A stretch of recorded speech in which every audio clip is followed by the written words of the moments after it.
Okay, so now I've got things recording as the internet connection is still not looking great.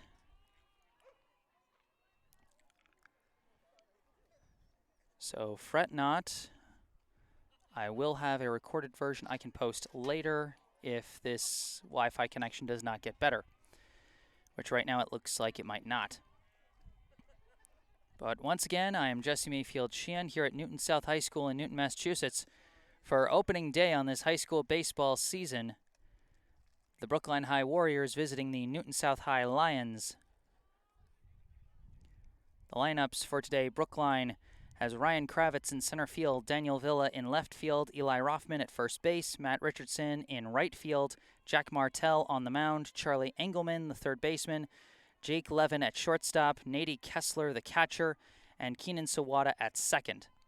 For Newton South, number 22, John Adams in center field, number 1, Jack Foster in right, number 17, Jacob Feldman at short, number 27, Ben Valente on the mound, number 33, Charlie Morris at first, number 38, Tyler Wong at third, number 4, Matt Blanusa at second, number 7, Wesley Rivers in left, and number 21, Jackson Herrild behind the plate.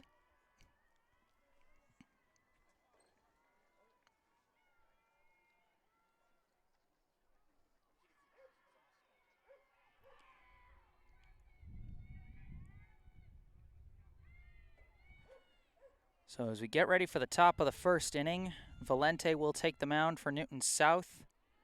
Brookline will be leading off with Kravitz, Villa, and Rothman.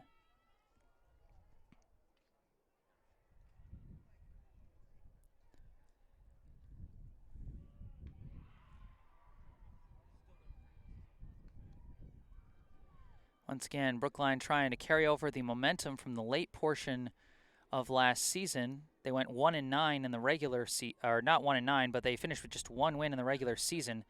Started off 0-9. Got one win and then finished with a few losses to end the year. But then ended up going 3-2 between the Bay State Conference Tournament and the state tournament. Riding the momentum of some upset wins along the way.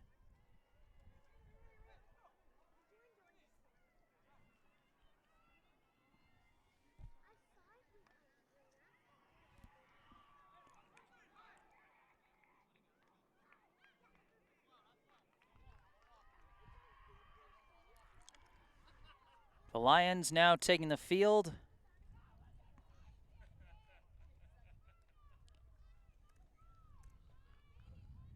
Getting ready to get this one started.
Looks like the warm-ups have come to an end. And we're about ready to get this started. Leading off for Brookline, the center fielder, number 3, Ryan Kravitz. And just in time for OBS to disconnect on me. That's fun times.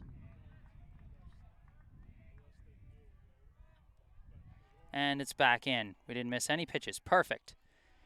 First pitch of the season. And it's a little dribbler foul down the third base side. 0-1, now the count to Kravitz as he fouls off the first pitch from Valente.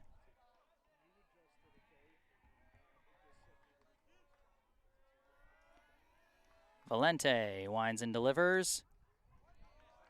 That one comes high and inside. We've got a 1-1 count.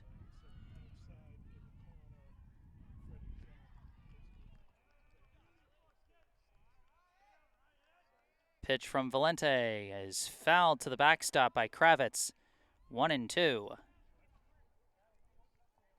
Kravitz has made plenty of highlights with his glove out in the outfield. We know what he can do out there. Let's see what he's able to do at the plate here to start this season. The 1-2 pitch. Catches the corner, strike 3.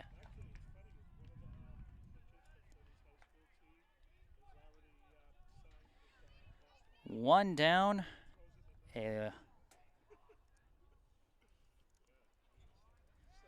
Looking strikeout to start, and now at the plate, number 7, Daniel Villa. First pitch to Villa is high. And that'll be ball 1.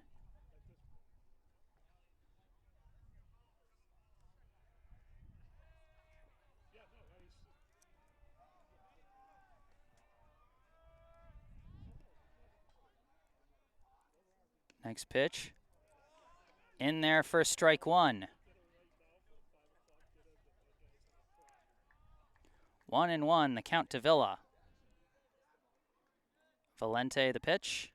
He gets contact, sending it out to right field. The right fielder is under it, and he's got the catch for out number 2.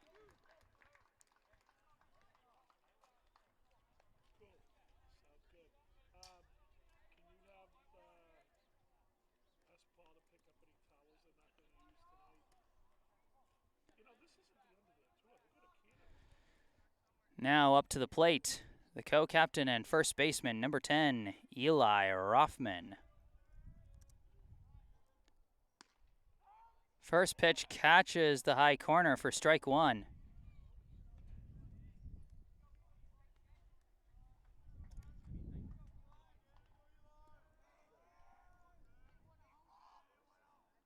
A 1 pitch is fouled over the backstop. That'll be 0-2.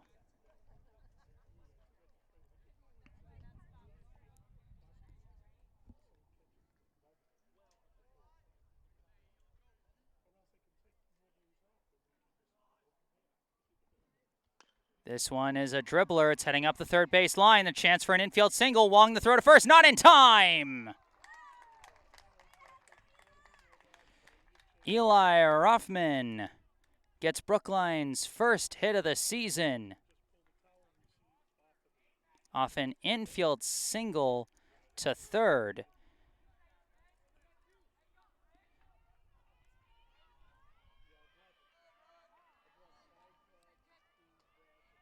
And now batting is the cleanup hitter and right fielder, number 18, Matt Richardson.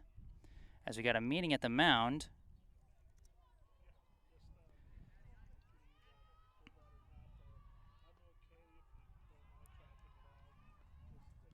Valente comes out of the meeting at the mound. Throws, the first pitch comes in kind of slow. Misses, I think outside might have been high as well. Either way, that's ball 1 to Richardson.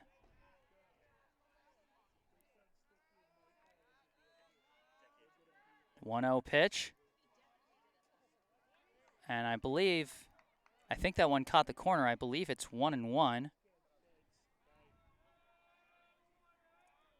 Might have misheard, though. That might be 2-0. A throw back to first to check Rothman as he dives back safely.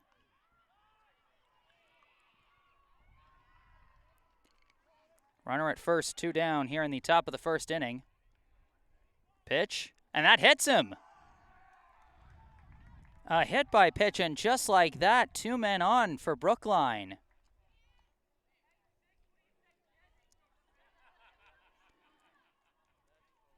Now up, the pitcher, number 6, Jack Martell.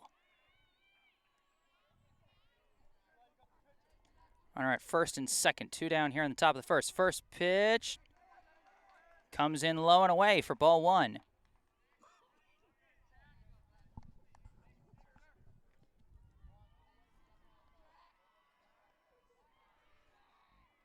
One 0 pitch.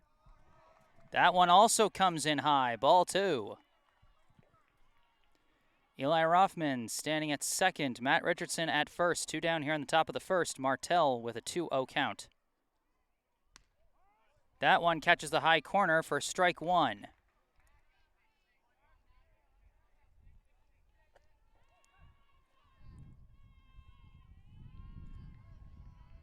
Valente checks the lead runner and fires. Contact goes foul up the third base line. Now 2-2. Valente 1 strike away from getting out of this early jam, but Martell just 1 big swing away from potentially getting Brookline on the board first. The 2-2 pitch. He gets contact, it's a grounder, and it's caught by the third baseman, and he just decides to tag the bag. Played a little bob and weave with Eli Rothman on the base paths for a second before realizing he could just go to the bag and put an end to that one.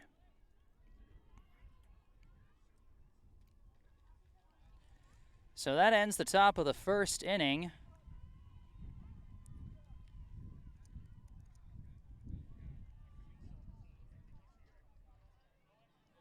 As we have a strikeout looking, a fly out to right, actually, not to left, a fly out to right, an infield single up the third base line.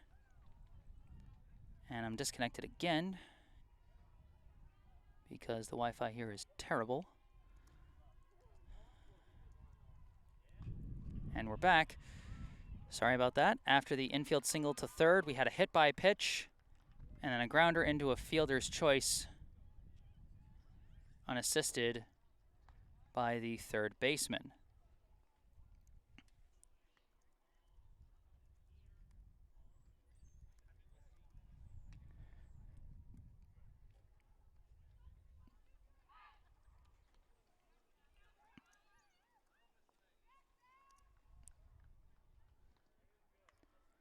Now getting ready to take the mound is Jack Martell.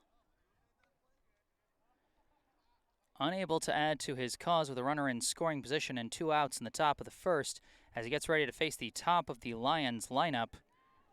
John Adams, Jack Foster, and Jacob Feldman due up for the home team here in the bottom of the first.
After the warm-ups, we are ready to start the bottom half of the first inning here.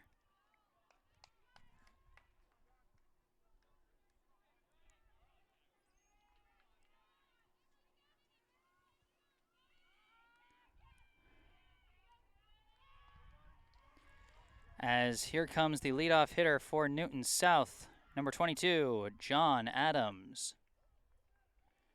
First pitch from Martell is high and inside for ball 1.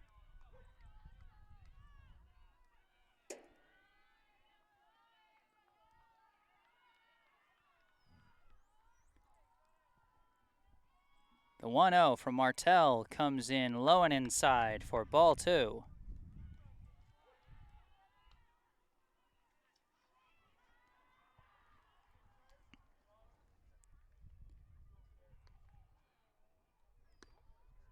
This pitch comes in high, looks like inside again, and that's going to be ball 3. Martell struggling to pitch around the lefty to lead things off here in the bottom of the first. And that one comes in high, and it's a 4-pitch walk.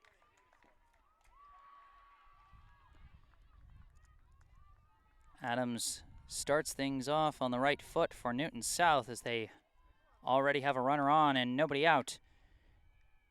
Now at the plate, number 1, Jack Foster. And there's the first strike for Martell today as he makes it an 0-1 count to the right fielder, Jack Foster.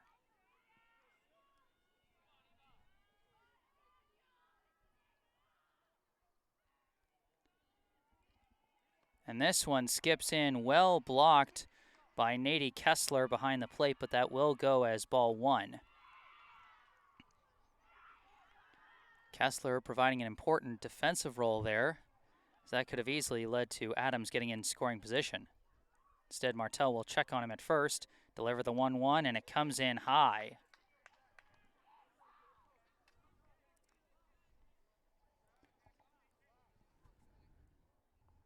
Two and 1, the count to Foster. Martell checks on Adams at first. 2-1 pitch is skied high. It's in foul territory. It's being tracked. Engelmann's under it, and he's got it.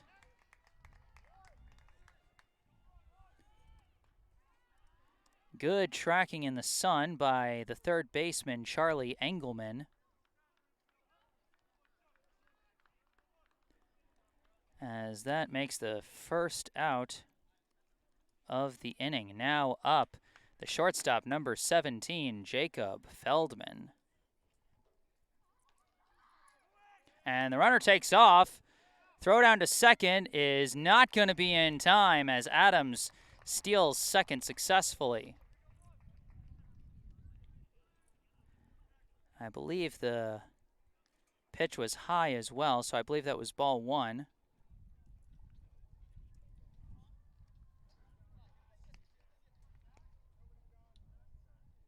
Runner now in scoring position. That pitch is a strike, and it looks like it's actually 0-2, so I misheard the first one. 0-2 count to Feldman. Second lefty in the top 3 hitters for Newton South as this one comes in low for ball 1.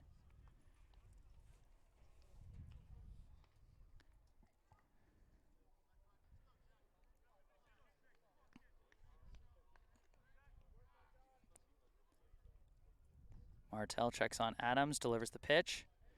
Comes in high, that'll be ball 2.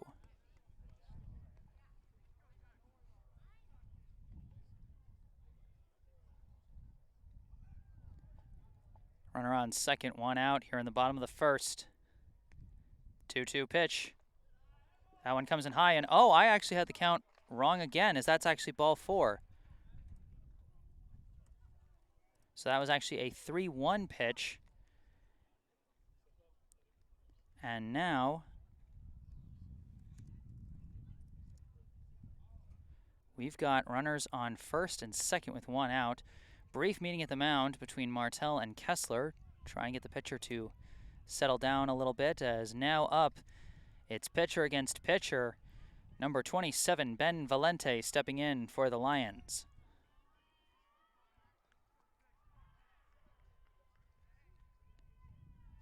Pitch. Comes in low for ball 1. Interestingly enough, these two faced off against each other in the top half of this inning in a very similar situation. runners on first and second, but it was Martell at the plate, and the major difference, 2 outs instead of just 1. The 1-0 pitch in there for strike 1.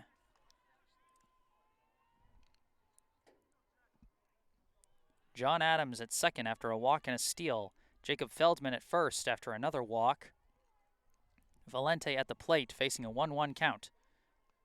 This pitch makes contact. Shallow right center. It's caught in center by Kravitz. Quickly throws it into the infield. And fortunately, the runners did not take off, fortunately for Brookline. So Ryan Kravitz makes the play on a liner that just hung in the air a little bit too long. And now up at the plate, the first baseman, number 33, Charlie Morris.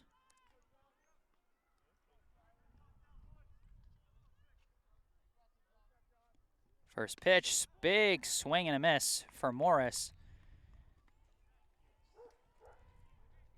He was looking to send that one out to the scoreboard, but no dice there. 0-1 the count. Next pitch comes in low. Again, well collected by Nady Kessler behind the plate.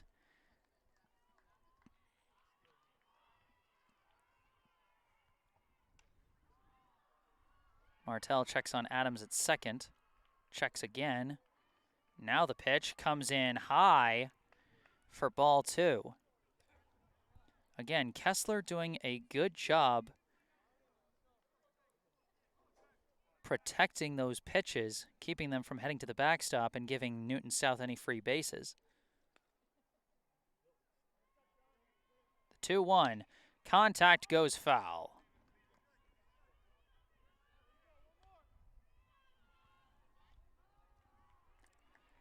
2-2 now the count. And once again, we have a team with runners on first and second, but 2 outs. 1 strike away from getting out of the jam, but 1 big swing away from breaking this scoreless game open. Martell sets. Here's the 2-2. And he golfs this one high. Out into left. It's being tracked by Villa. And he's got it. A pair of flyouts to end the inning. And after 1, we are scoreless.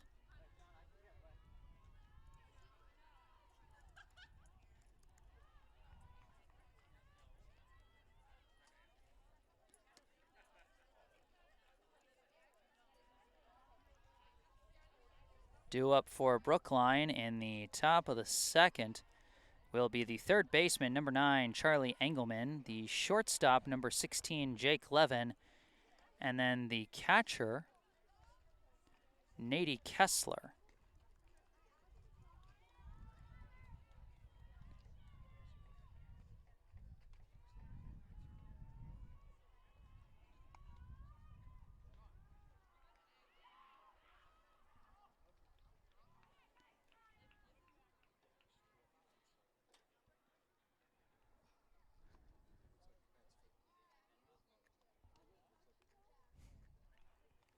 Summing up the bottom of the first inning, John Adams led off with a 4-pitch walk for Newton South, and then would later steal second, but got stranded at second. Jack Foster popped up in foul territory to the third baseman. Jacob Feldman drew a walk, putting runners on first and second with 1 out. But then a pair of outfield flyouts to center field by Valente and to left field by Morris ended the inning. And now at the plate for Brookline, the third baseman, number 9, Charlie Engelmann. And the first pitch is sliced to the backstop, and that'll be an 0-1 count. Engelmann was a late varsity call-up last year. Didn't get a lot of playing time, but Brookline was happy to have him available as a bullpen option. He's known for his pitching strength, but we'll see what he does here in the season opener as he takes strike 2.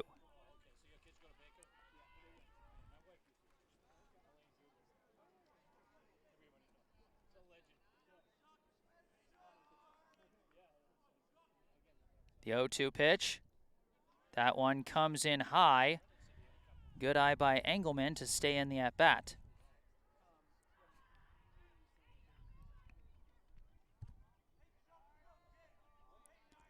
Valente the pitch.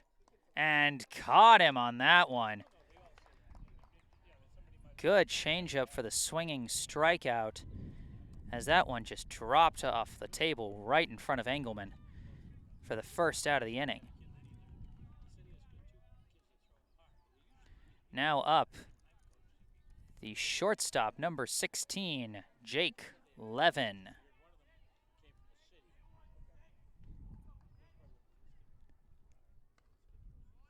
First pitch misses outside, ball 1.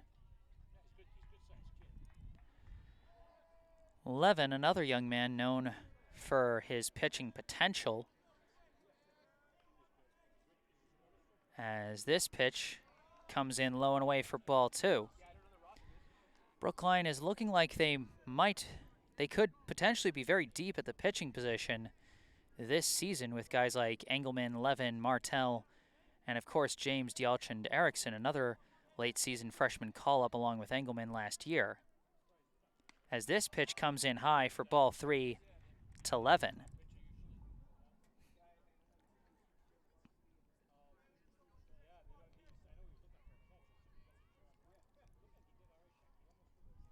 Valente stares in. The 3-0 pitch. Down. No, it's a walk. A 4-pitch walk to Levin. Puts a runner on first for the catcher, number 8, Nady Kessler. First pitch to Kessler is high for ball 1.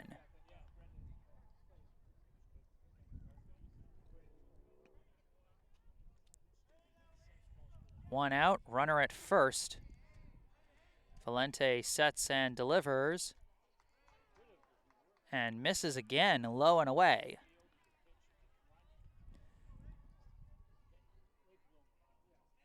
Valente doesn't look too wary of Levin at first base. A brief look.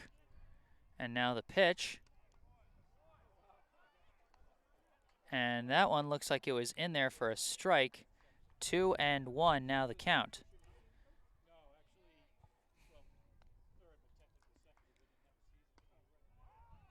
That pitch catches the corner as well. That'll be 2-2.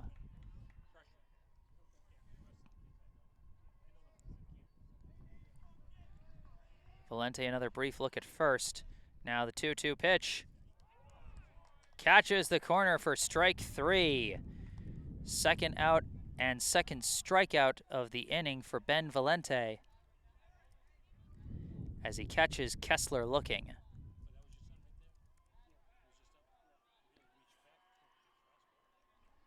Now up, the second baseman, Keenan Sawada. Levin takes off on the first pitch. They whiff on the bunt. Throw down to second. Levin slides in safely as the second baseman, Blanusa, barely keeps that one from flying into center field.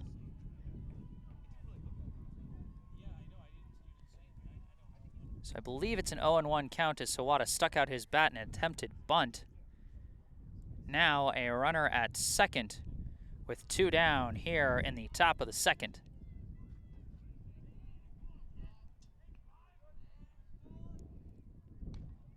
This pitch comes inside for ball 1.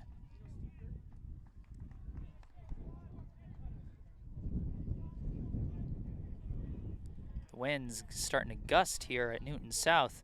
The 1-1 pitch in there for strike 2.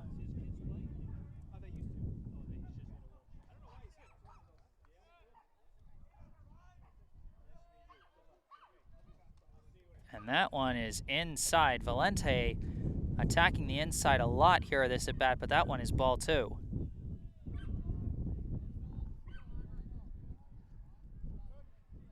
Two-two pitch.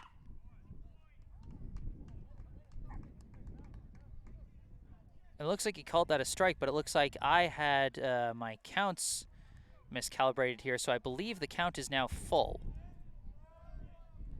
So that must have been actually a 3-1 pitch. This pitch is fouled up the left field side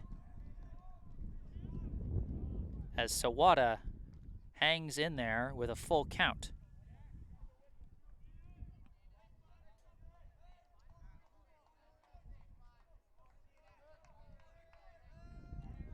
Payoff pitch. Good contact into left. Does not drop, though. Nice catch out in left by Wesley Rivers. And that ends the top of the second. Brookline strands another runner at second as we remain scoreless. Got to give credit to Sawada for battling well in that at bat and getting some nice contact. Unfortunately, that one was right at a fielder, namely right at the left fielder, Wesley Rivers.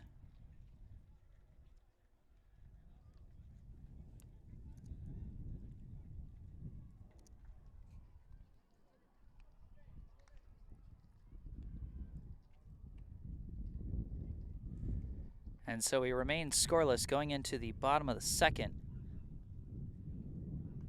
Due up for Newton South will be the third baseman, Tyler Wong, the second baseman, Matt Blanusa, and the left fielder that just ended the inning, Wesley Rivers. For Brookline in the top of the second inning, Charlie Engelmann struck out swinging. Jake Levin drew a 4-pitch walk and later stole second. Nady Kessler went down looking, and then Keenan Sawada lined out to left to end the inning.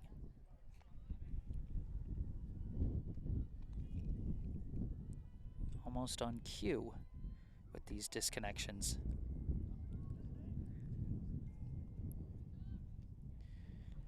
And right back. I don't know what's going on with these disconnections, but right now they're on cue. We haven't really missed anything because of them. They always seem to come between innings or between pitches somehow. I'll take whatever luck I can get on the technical side as we now start off the bottom of the second with Newton South's third baseman, number 38, Tyler Wong. First pitch outside, ball 1.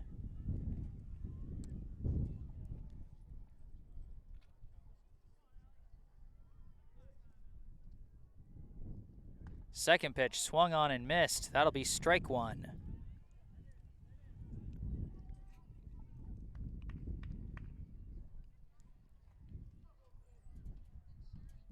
Another swing and a miss for Wong.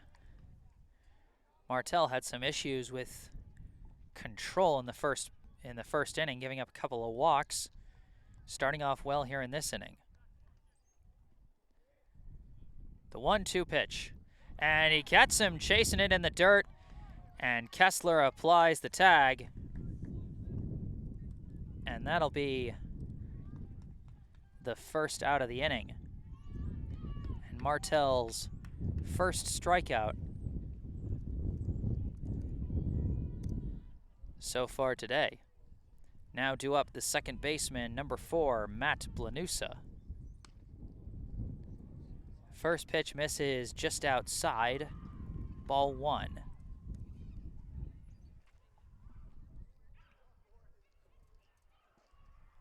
And this one is fouled to the backstop. Now a 1-1 count to Blanusa.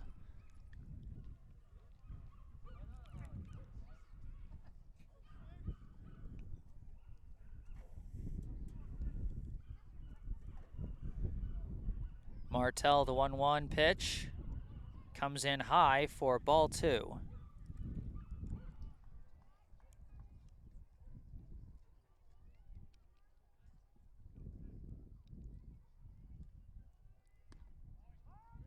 And that one catches the corner. A bit of a late call, but it is a strike call. 2-2, the count to Blanusa.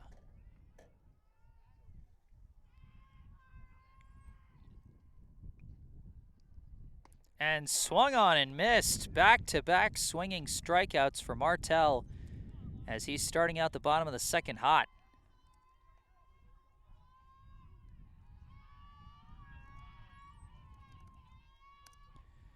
Now up, the left fielder, number 7, Wesley Rivers.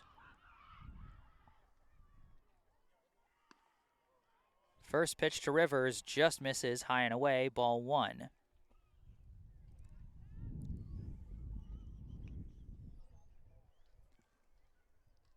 This one is skied. It's in foul territory. Kessler is trying to pursue it, but he's not going to get there.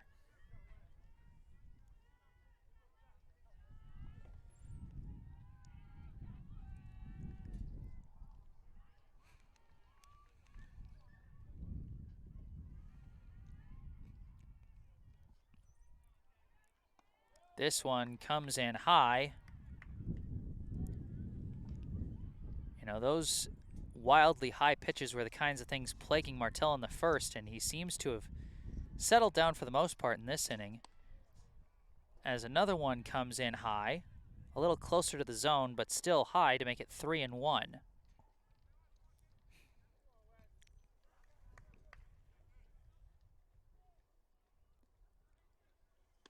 Swung on and missed, and the count is now full.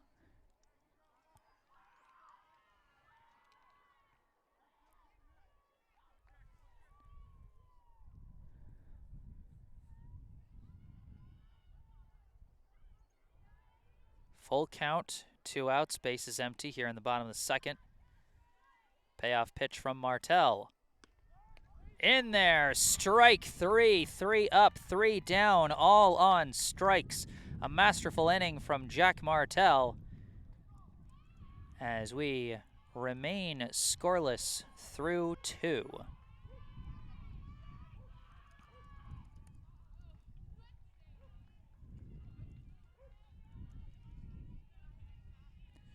Pretty easy to sum up the bottom of the second. Strikeout swinging, and strikeout looking. Brookline now getting ready for their second time through the lineup. It'll be Ryan Kravitz, Daniel Villa, and Eli Rothman due up for the Warriors. Kravitz will be 0 for 1 coming to the plate after striking out looking in the top of the first. Daniel Villa 0 for 1 after a flyout to right. And Eli Rothman, the only player on either side with a base hit so far today, as he got an infield single to third. It's been a pitcher's duel for the first couple of innings here. One hit by pitch, and 1 walk are the only ways Brookline has gotten base runners, whereas for Newton South, it's been 2 walks in the first, and that's it.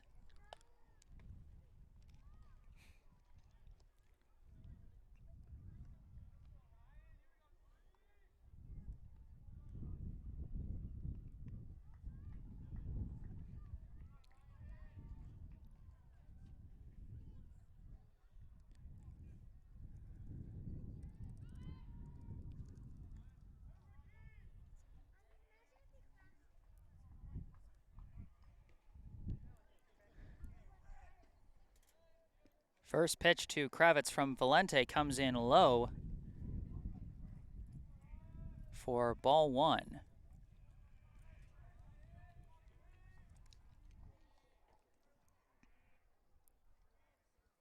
And contact from Kravitz, but that's going to fly foul.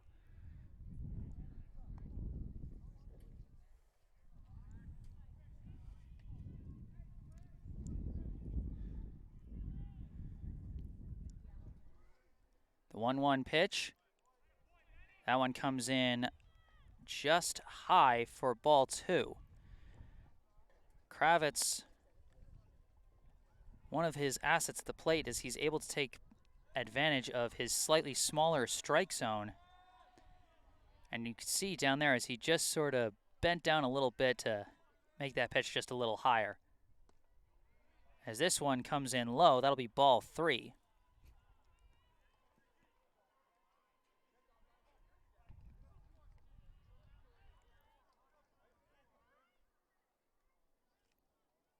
And this one, a check swing foul, flies over the backstop, and that'll give us a full count at 3-2.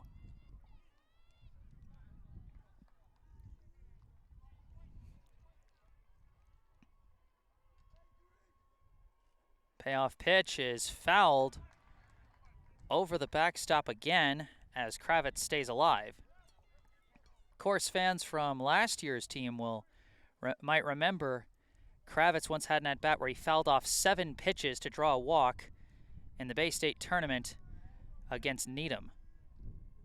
As looks like he's doing it again. 3 straight foul balls, 2 with 2 strikes on him, as Kravitz continues to battle.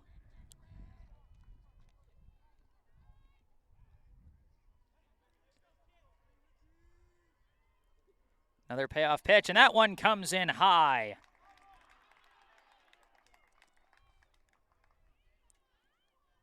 The scrappy stubbornness of Ryan Kravitz allows him to trot down to first with a leadoff walk. And now coming up is the left fielder, number 7, Daniel Villa.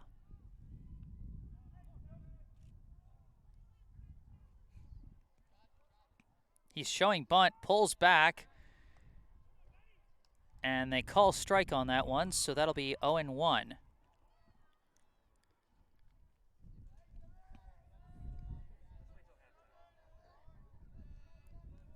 The 0-1 pitch, he tries to bunt, but bunts it foul. Bunt strategy likely out the window now, as an early 0-2 count puts Villa in a hole here.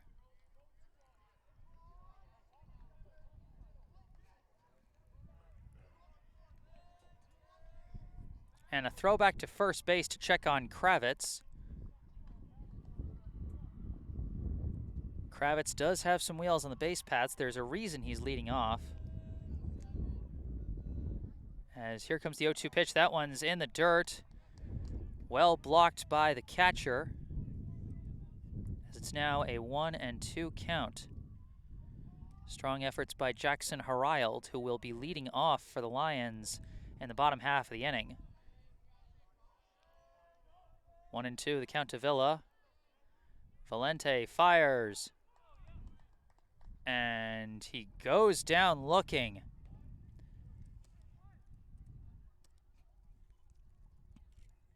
First out of the inning. And now with 1 down and a runner at first, up comes the first baseman, number 10, Eli Rothman. First pitch curves in there for strike 1.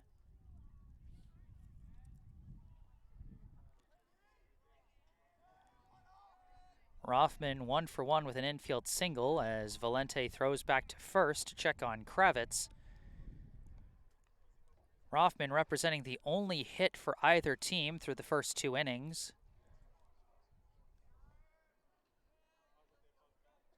The 0-1 pitch goes over his head and gets past the catcher.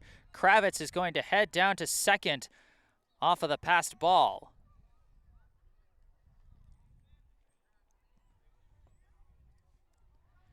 The count, meanwhile, becomes 1-1 to Rothman, and now Brookline with a bit of an opportunity here. Can they take advantage of the defensive lapse by the Lions? 1-1 pitch. That one misses low and away, ball 2.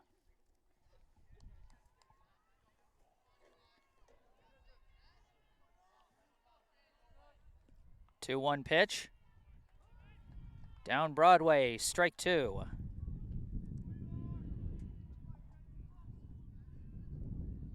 2-2, runner on second, 1 out here in the top of the 3rd.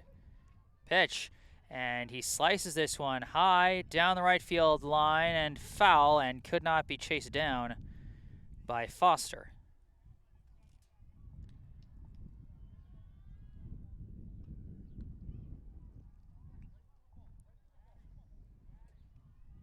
Rothman stays alive at 2-2.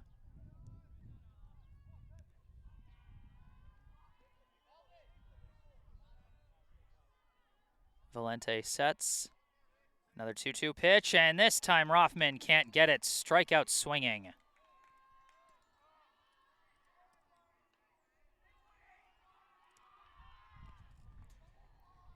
Now with 2 outs and a runner still at second, up comes number 18, Matt Richardson.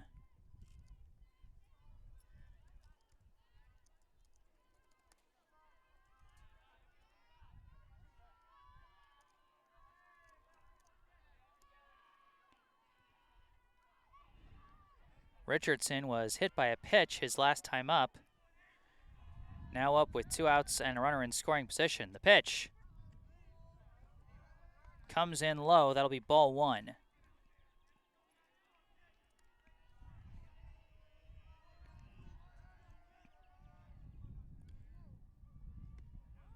Next pitch floats in there for strike 1. Valente using those off-speed pitches very effectively early in this game. 1-1 is fouled over the backstop by Richardson. That'll make it 1-2.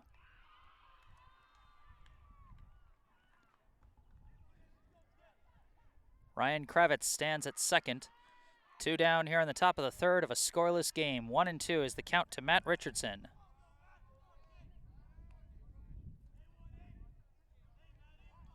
Valente checks the runner, and Richardson steps out of the box.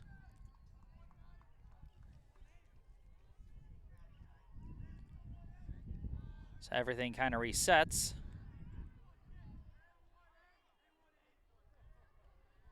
Valente deals, and it's fouled to the backstop again by Richardson, and he stays alive. We've had a number of 2-strike fouls from Brookline this half inning, but they've yet to convert that into anything on the scoreboard. 1-2 remains the count. This one comes in high, and that's going to be ball 2.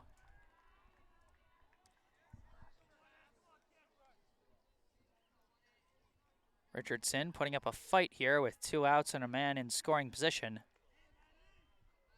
Valente checks and deals. And that one was just outside.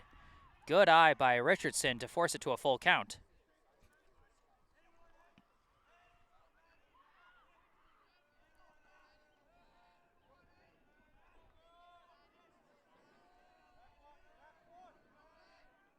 And a turnaround and a throwback to a shortstop that wasn't really covering second, just to try and keep the runner honest.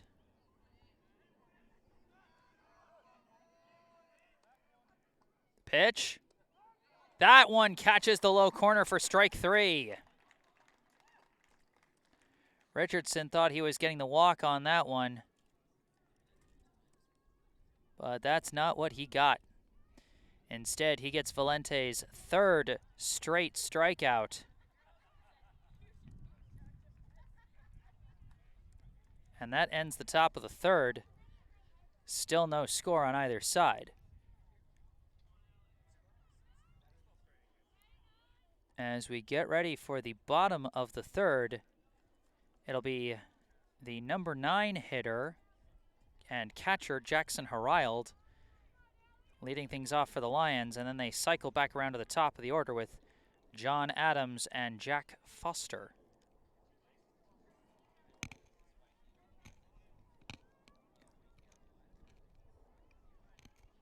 We are 2.5 innings in to opening day here at Newton South High School.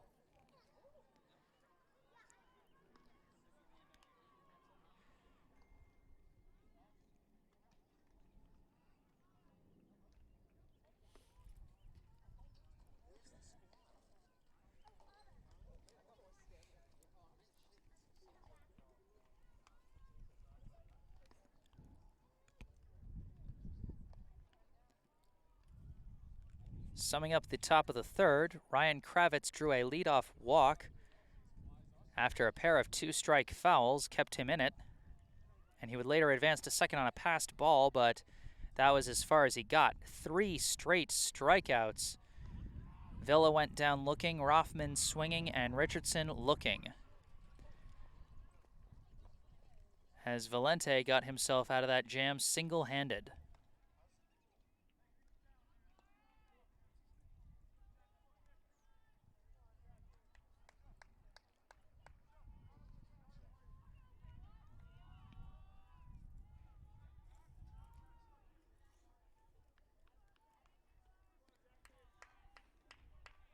Now batting the catcher, number 21, Jackson Herrild.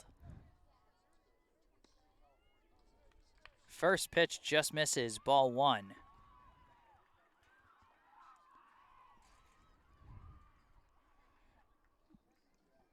And this one is chopped to the backstop. Count now 1-1. Martell was dealing in the bottom of the second, 3 straight strikeouts. See what he does in this inning as he gets strike 2.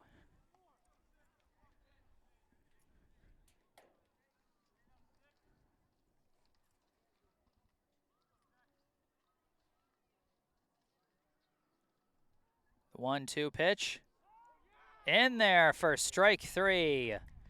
Make it 4 straight strikeouts for Jack Martell.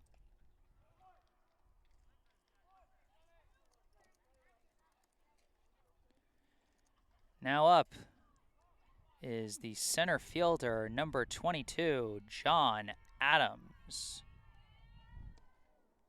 First pitch is low for ball 1.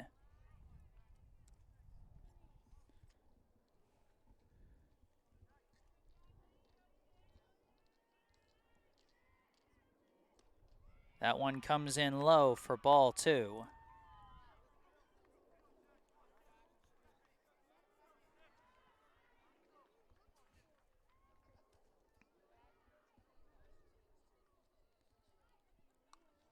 This one fouled to the backstop. I'll make it a 2-1 count. Adams, his last time up in the bottom of the first, drew a walk, stole second, but was stranded at second. See what he does here. 2-1 the count.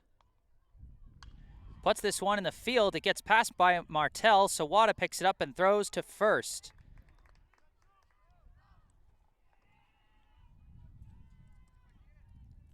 Our first ball in play in a little while now results in a 4-3 groundout. Now coming up, the right fielder, number 1, Jack Foster. Foster, his last time up, popped out to third in foul territory. Now up with the bases empty and 2 outs. That one comes in low for ball 1.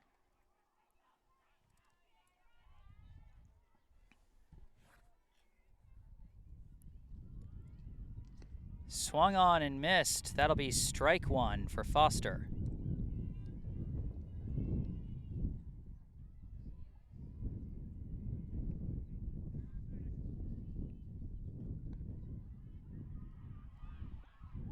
The 1-1 pitch.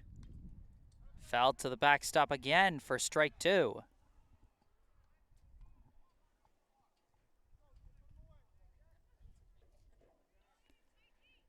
Really is wild that that ground out by Adams was the first time we saw a ball in play since Keenan Sawada's line out to left to end the top of the second inning.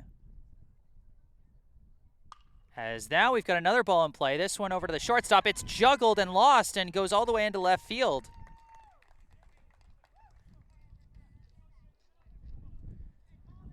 We've got a base runner.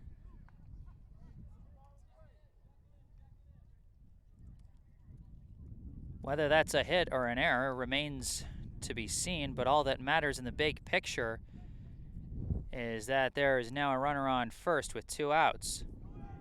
First pitch comes in high, throw down to second on the steal, and successful steal for Foster.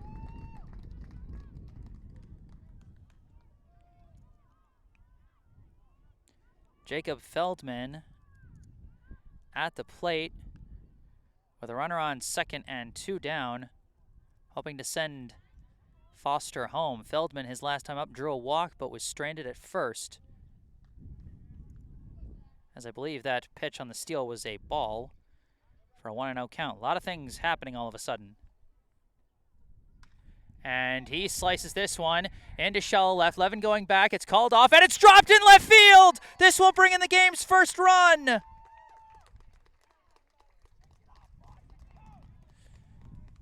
Back-to-back fielding errors by Brookline result in the first run of the game for Newton South.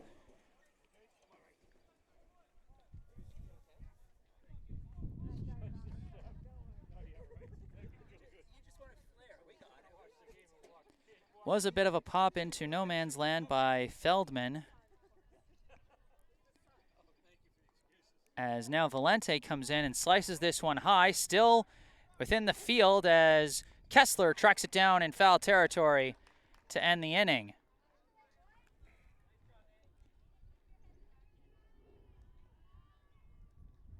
So Kessler with some heads-up fielding to put an end to that one, but not before we get the first run of the game.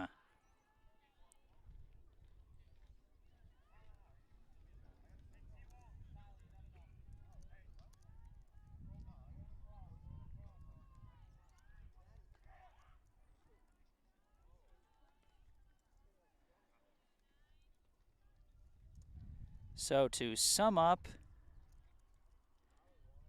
that bottom of the third inning, an exciting bottom of the third inning, we started off with a strikeout looking by Herrild and a 4-3 ground out by Adams. But then with 2 outs, things started to go wrong for Brookline defensively. For right now, I'll say a reach on an E6 by Jack Foster that might get rescored as a hit later. I don't know. I don't exactly have these scoring authorities in my ear, so I might check that later. Foster would steal second and then later come in to score as Jacob Feldman reached on an E7 to drive in the game's first run.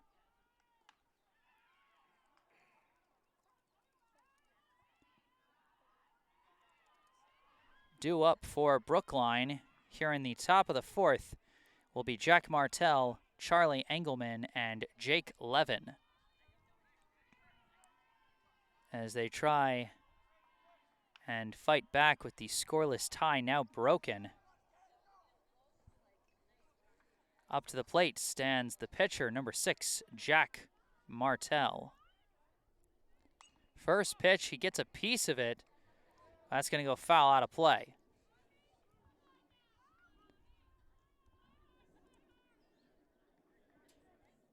Martell, his last time up, grounded out into a fielder's choice at third base to end the first inning, as that second pitch is in there for a strike.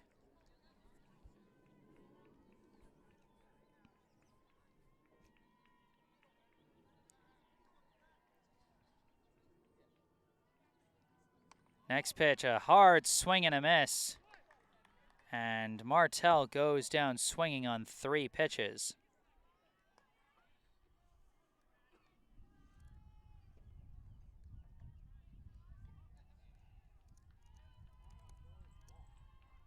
Next up, the third baseman, number 9, Charlie Engelmann. Takes the first pitch for strike 1. Engelmann also went down on strikes his last time up, as now he fouls one over the backstop, quickly putting himself in an 0-2 hole.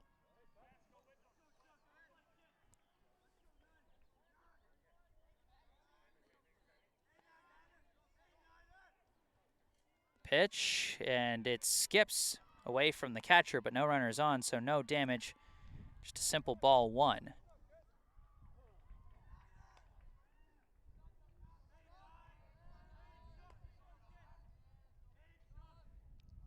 One-two pitch, again skips in and skips away. 2-2 the count.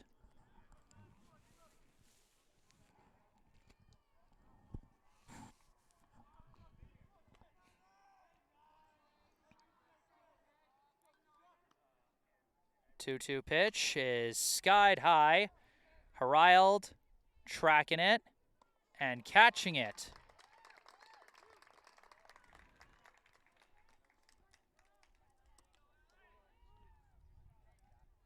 Two down now. Now coming up, shortstop, number 16, Jake Levin.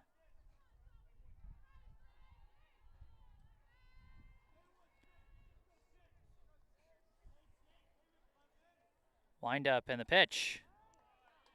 Again in there for a strike. Valente really starting to find his form now that he's got the lead. As he gets Levin to swing on that one, and that'll be strike 2. Levin couldn't quite hold his swing on that one.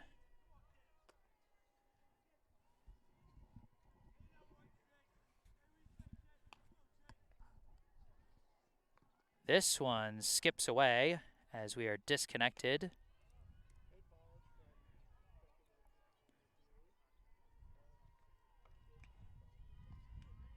And now we're back. Sorry about that. That was ball 1 on the pitch to Levin. Now the count 1-2.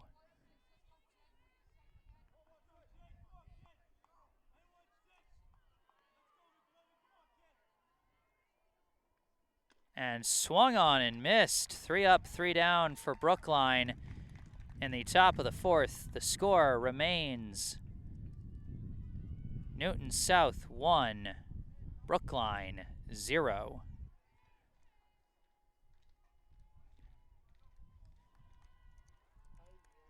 A strikeout swinging, a foul out to the catcher, and another strikeout swinging.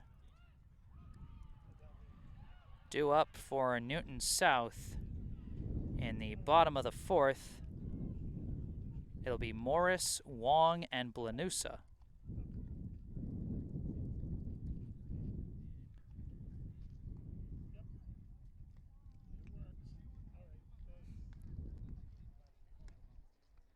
Martell returns to the mound for his 4th inning of work. He has 1 unearned run to his name so far today.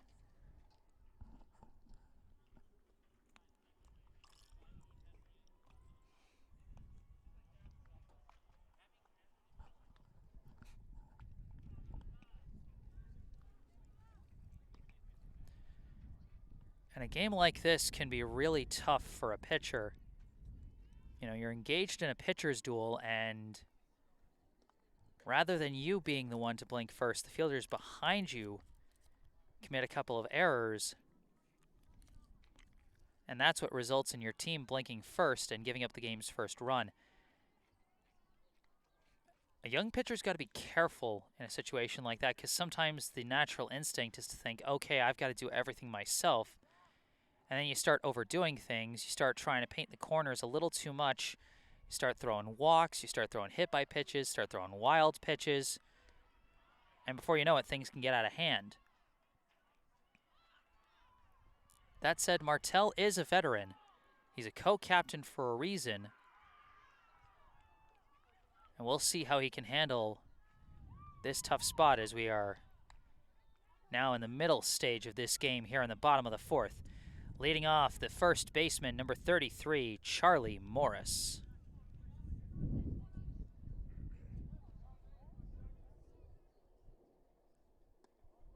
First pitch comes in low for ball 1. Morris, his last time up, flew out to left to end the bottom of the 1st inning. And he skies this one. It's back out to left. Villa on his horse. He might not get there. It's a defensive backup. I didn't realize, but it is over his head, and this will go for extra bases. He's going to try and go for 3. Cutoff fielder throws it down to 3rd, and he slides in safely. Charlie Morris starts off the inning with a bang.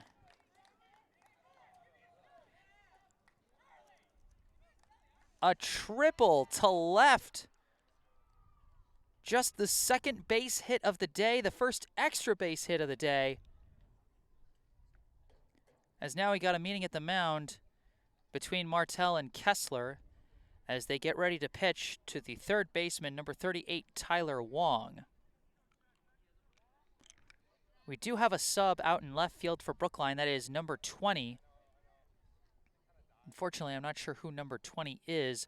If there is anyone in the live chat who is aware of who number 20 is, please let me know. Morris leads off from 3rd. First pitch in there for strike 1 to Wong.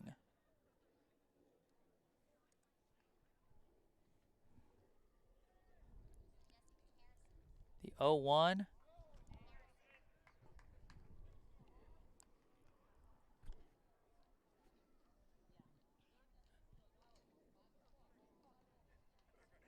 Pitch from Martell. That one's high.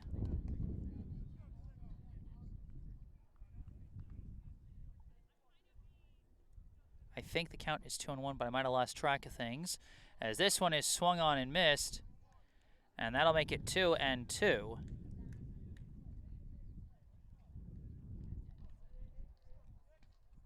Two pitch comes in high. We've now got a full count.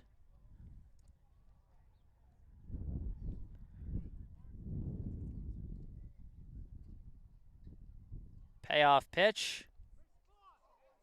Just low, and that's going to be ball 4.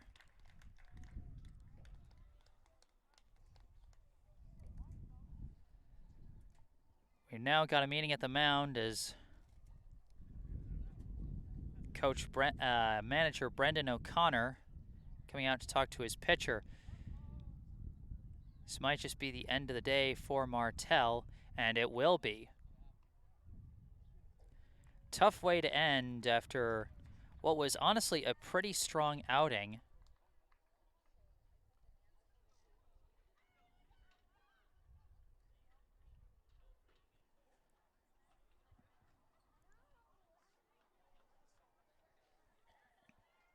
And we'll see who the relief pitcher is. Looks like, I think that's number 21.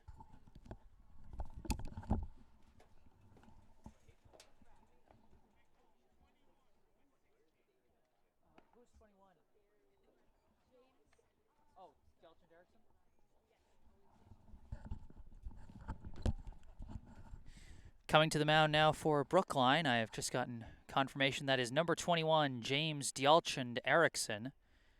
The defensive substitution in left field was number 20, Harrison Seigel, who I believe is now being replaced as well as Martell returns to the field. It looks like he'll be either going in left or going to the shortstop position.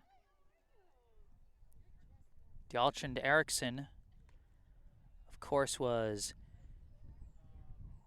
a strong call-up on the mound for Brookline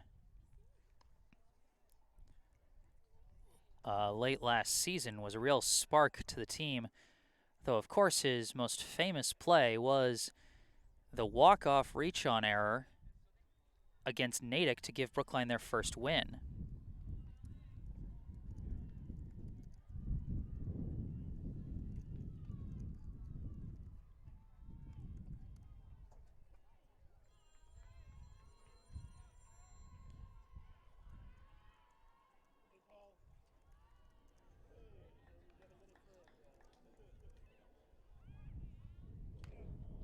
So it looks like Martell will go to short, and Harrison Seigel will remain in left.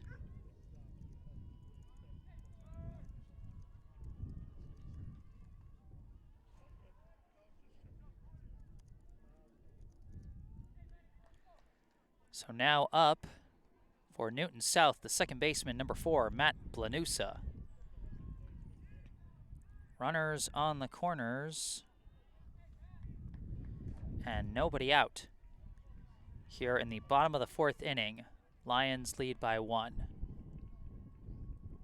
Runner takes off on the first pitch. They throw down to second. It's a cutoff throw, and Morris decides not to go.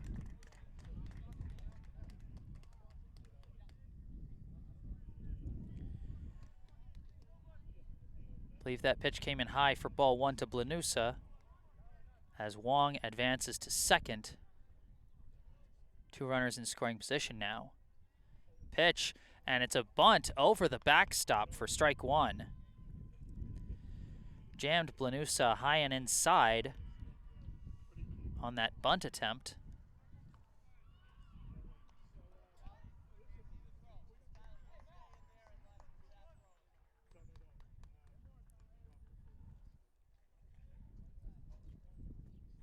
The 1-1 pitch, and that one gets away from the catcher. Morris is going to come home.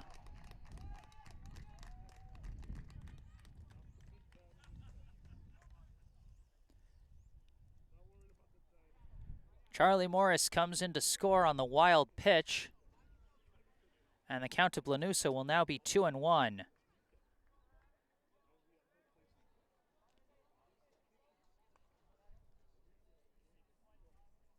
Wong now at third, as that one misses outside for ball 3.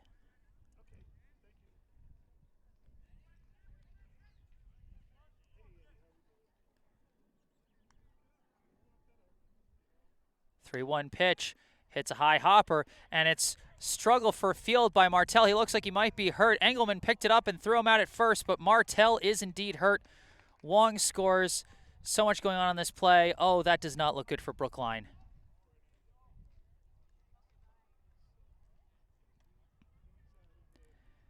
It was a high bouncer into a weird spot in the infield, and it looks like Martell came up holding the back of his upper leg there.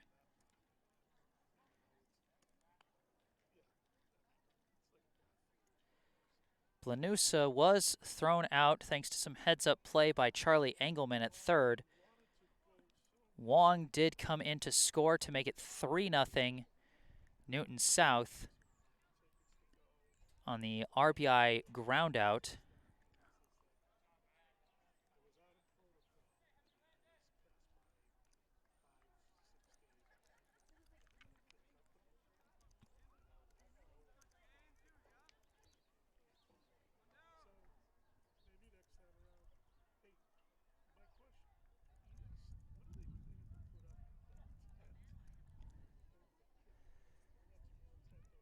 So both inherited runners come across the plate. And so after it all, Martell, who comes off the field hurt and is replaced at shortstop by Keenan Sawada. And it looks like they're going to put Daniel Villa back on the field at second. Or are they? Because they got a new player at third base, number 15, placing Engelmann. So maybe that's Engelmann at second. Trying to keep track of the defensive changes. Again, I don't have a full lineup sheet with me yet. It is early in the season. Logistics being what they are. Up to the plate, I believe, is Wesley Rivers. First pitch comes in high. And no, it's not Wesley Rivers. This is number 3. Batting for Rivers as he takes the first pitch high. And the next one down Broadway, so we got a 1-1 count.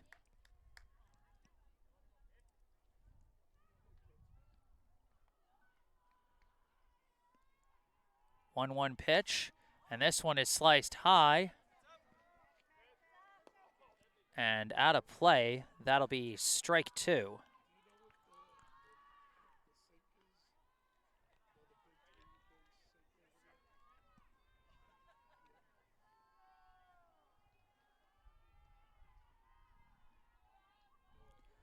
One and 2, the count.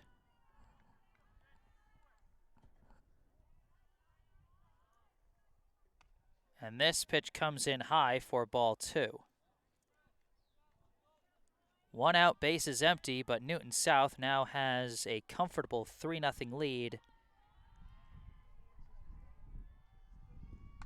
And this one is chopped into foul territory. Rothman on his horse stumbles and falls and can't get there.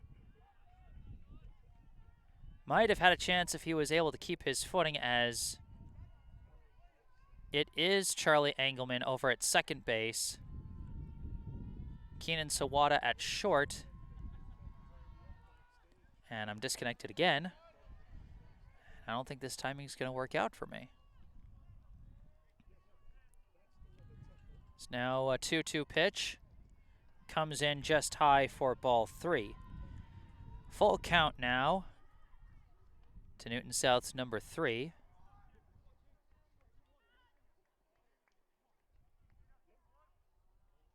Payoff pitch. Gets contact, sends it out to right, and that's going to drop.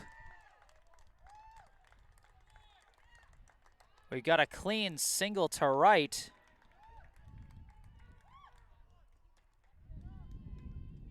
And that puts the runner on first. Still 1 out in the inning. Now up is the catcher, number 21, Jackson Herrild.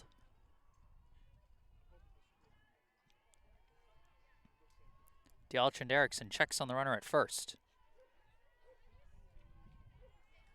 Delivers that one well inside for ball 1.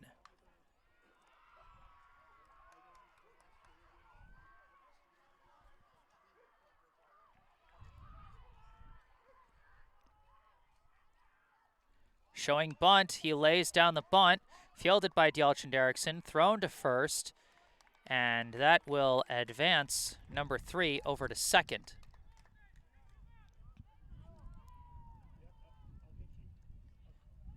So a sac bunt by Herrild gives us out number 2 here in the bottom of the 4th. But now with a runner on second, up comes the leadoff man, number 22, John Adams.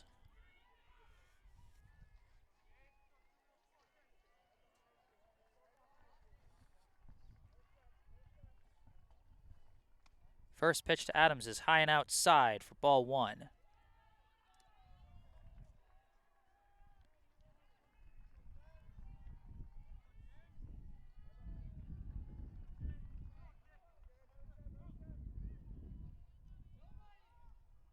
D'Alchand Erickson checks the runner a couple of times, now delivers. And that one's in there for strike 1.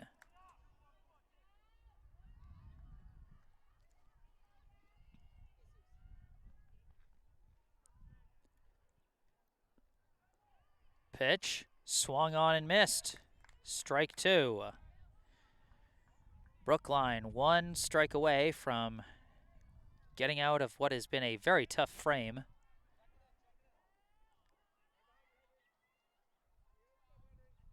D'Alchand Erickson, the 1-2 pitch, and catches the inside corner, and Adams goes down looking.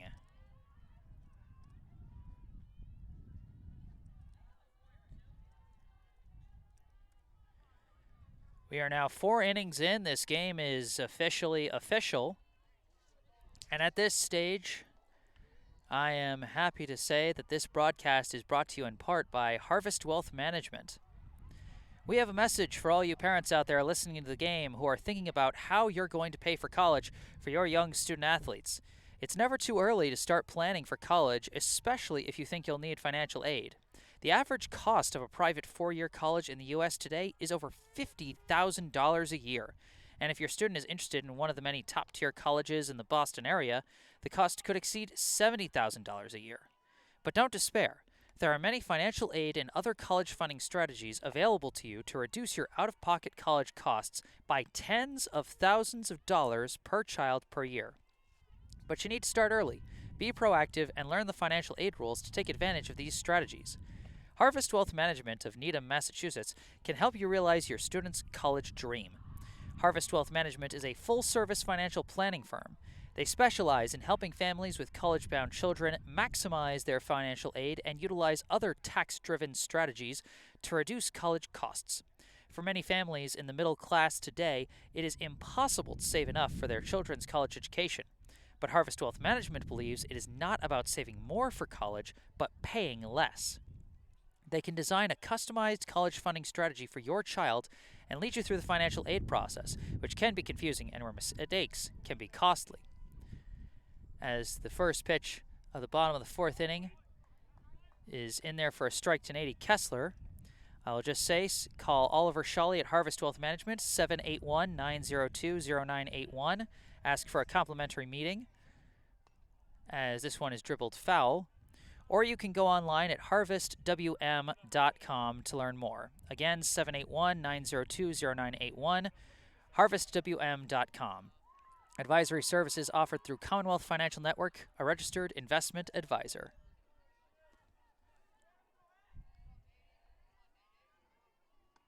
And swung on and missed, and Kessler goes down on 3 pitches.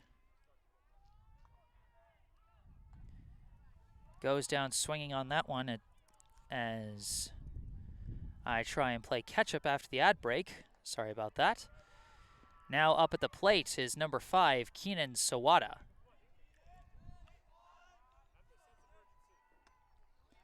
As this first pitch is outside for ball 1.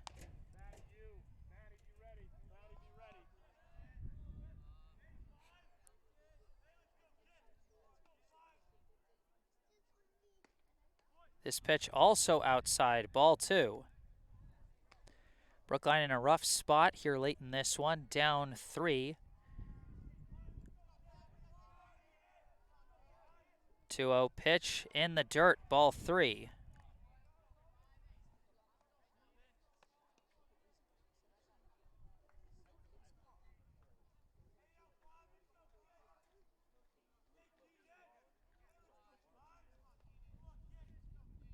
The 3-0 pitch. Misses, high and away, ball 4. Sawada trots down to first base with a walk. As we now cycle back around to the top of the order, and we have a visit to the mound. Excuse me.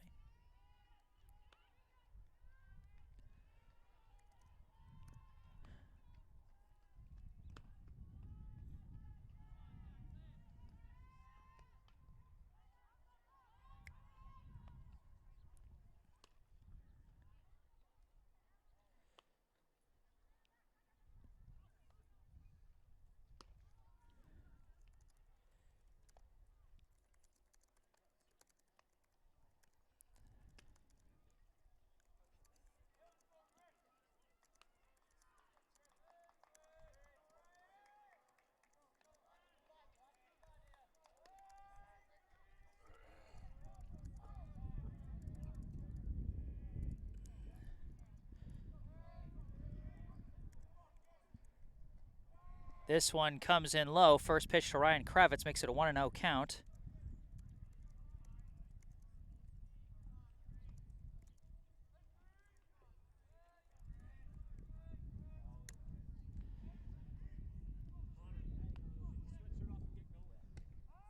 That one down the middle, 1-1 the count to Kravitz.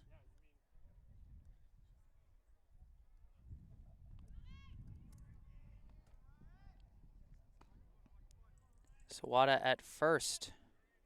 1 out. Kravitz now showing bunt. Runner takes off. He pulls back. Throw down to second. Was close, but Sawada makes it safely.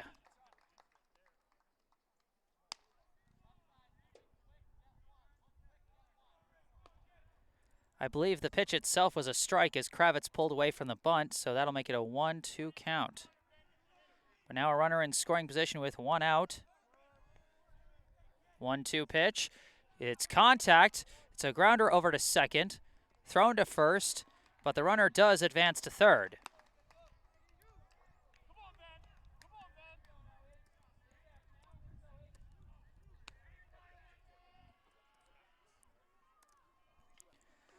Two outs now.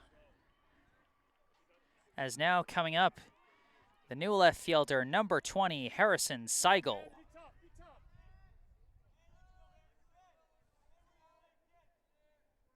First pitch almost hits him. Instead, it'll just be a high and inside, ball 1.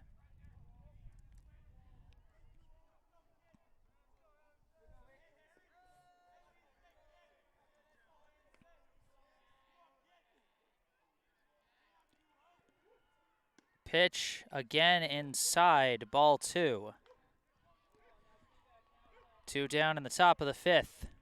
Keenan Sawada leaning off of third after a walk, a steal, and advancing on a ground out.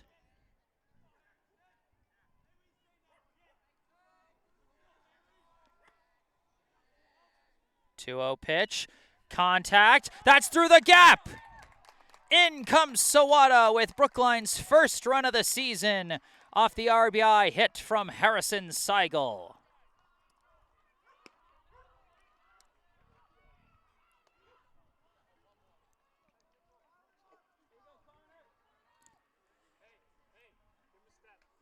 Now up is number 24. And this is Connor Jernigan.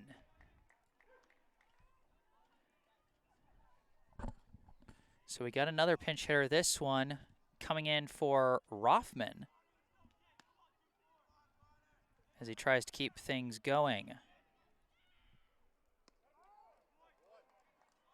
That one's a strike.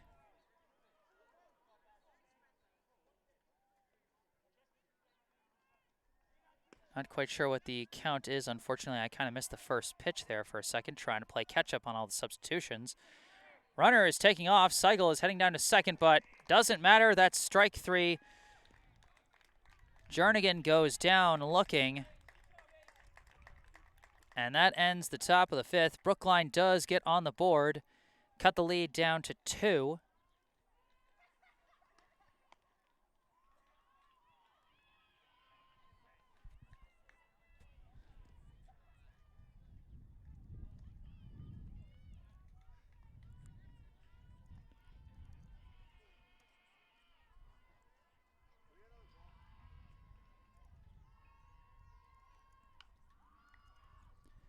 Dialchand Erickson returning to the mound for Brookline. So we've had now quite a few substitutions.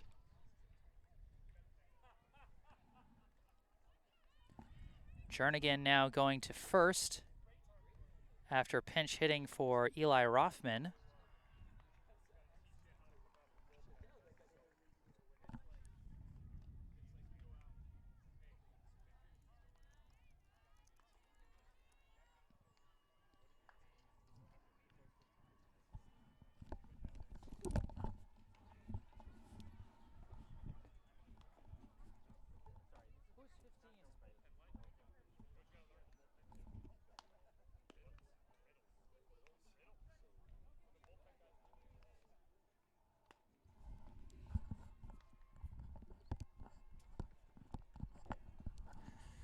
Again, my apologies as I've fallen behind on some of the action here and there. Like I said, first game. Dealing with some limited information roster-wise that I don't expect will carry over into future contests, as well as some other mitigating factors. Of course, we had some technical issues with the Wi-Fi here and there. I had to address my original stream that I was going to do after this one, which is not going to happen due to the delay and just the patchy Wi-Fi here. So had to get onto my other stream link and let folks know that that one was canceled. As we now get ready for the bottom of the 5th, starting off with number 1, Jack Foster.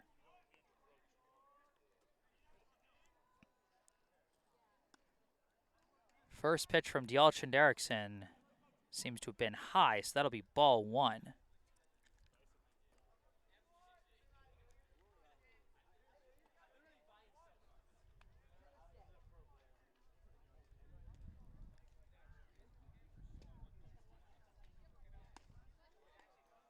One-0 pitch also comes in high, ball 2.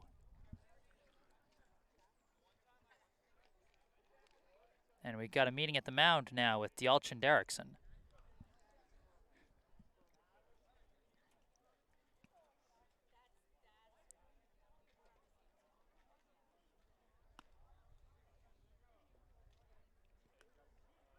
They're leaving him in there. Just getting him to settle down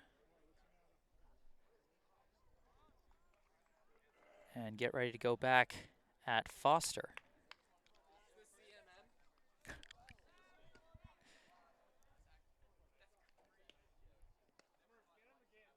That pitch comes in low, looks like, and that'll be ball 3.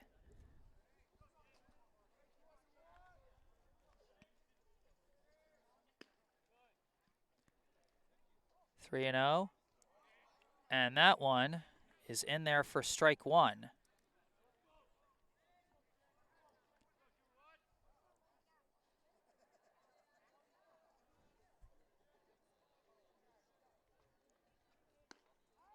And that pitch is also in there for strike 2. Dialchand Erickson starting to come back from a rough start to the at-bat. He's now got a full count on Foster.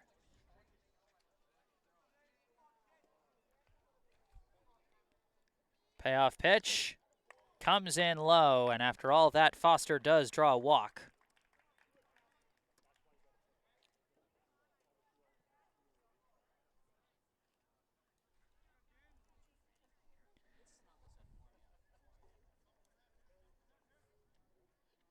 Now up is Feldman.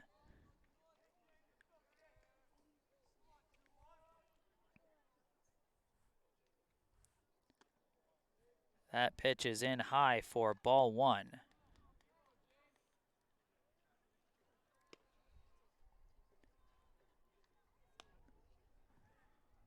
Runner at first as Dialchin Derrickson fires. That one's in there for strike 1.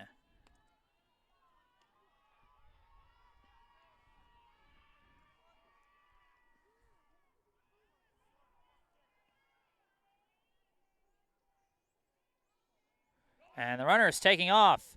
Pitch is in, I believe, a strike. The steal is successful.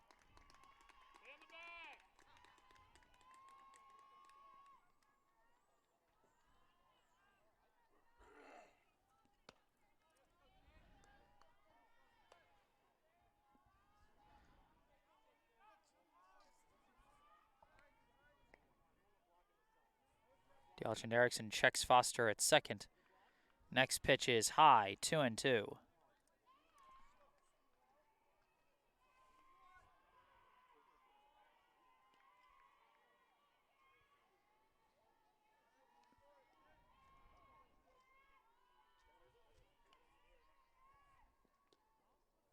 As that pitch comes in low and inside, that will fill the count at 3-2.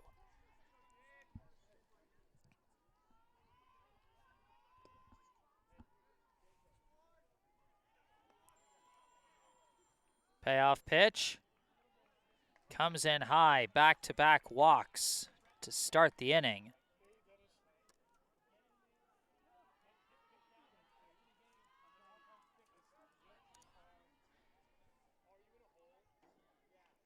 Now up comes Ben Valente, currently slated to get the win on the mound if nothing changes.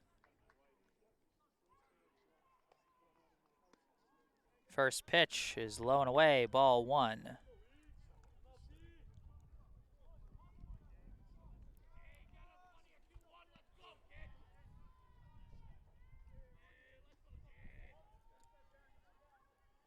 And a big swing and a miss makes it strike 1.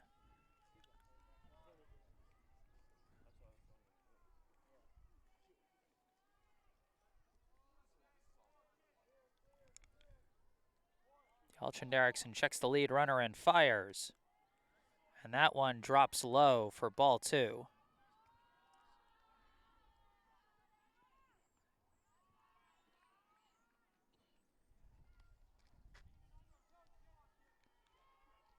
Again, checking the runner at second. 2-1 pitch.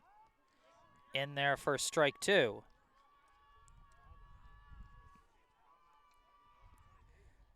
Dialchin Derrickson has gotten a 2-strike count to every batter so far, but has yet to turn that into an out.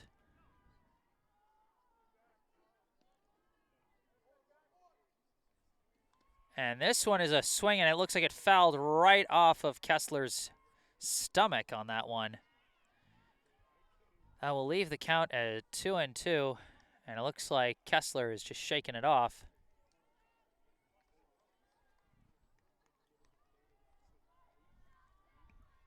The pitch was coming in high, and so he stood up, but Valente chopped at it and sent it from high to low, and then it got the catcher right in his stomach on that one.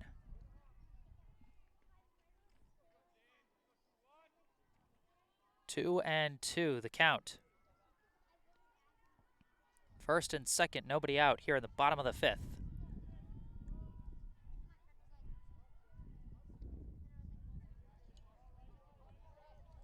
Pitch.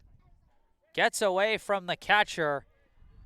And that's going to put runners on second and third and load the count at 3-2. Third straight batter to face a full count against Dialchin Derrickson in this inning.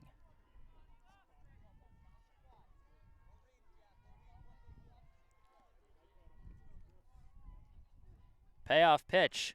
Reaches out and fouls it off down the first base side. Count remains full.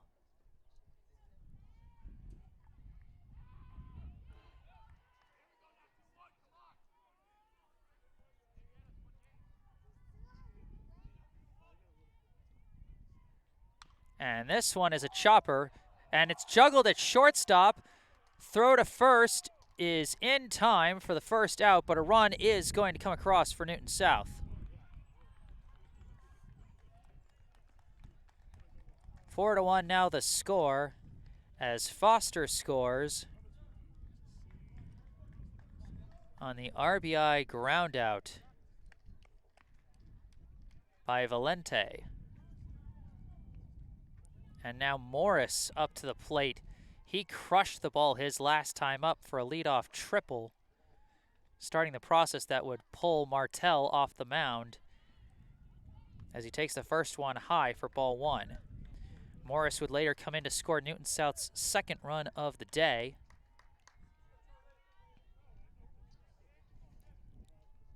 On a wild pitch, I believe, as he takes that pitch for, I believe, strike 1.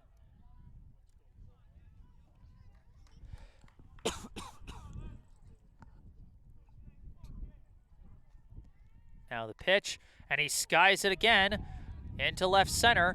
Outfielders are backtracking it, and it's caught by Kravitz, and that sac fly is going to bring Feldman home for run number 5 for the Lions.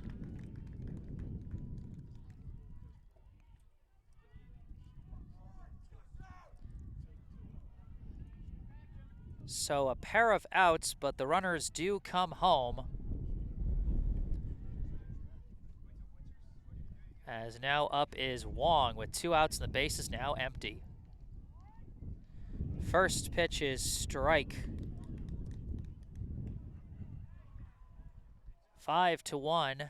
Now the Lions have opened up their lead on the Warriors, as this one makes contact into right field, cut by Richardson, and that will end the inning.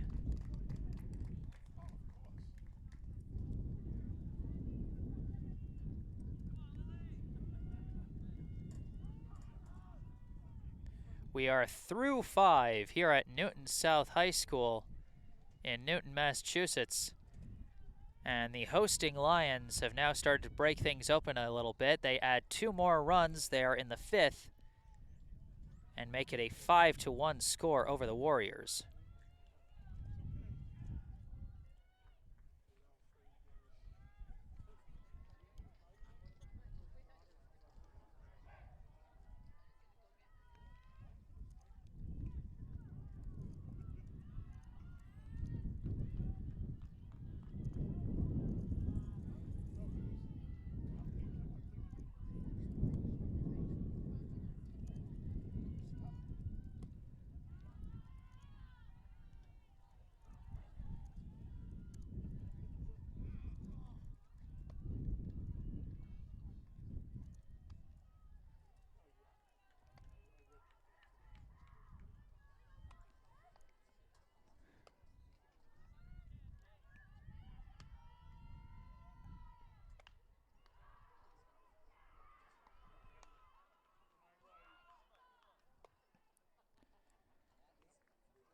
Now we get ready for the top of the 6th inning.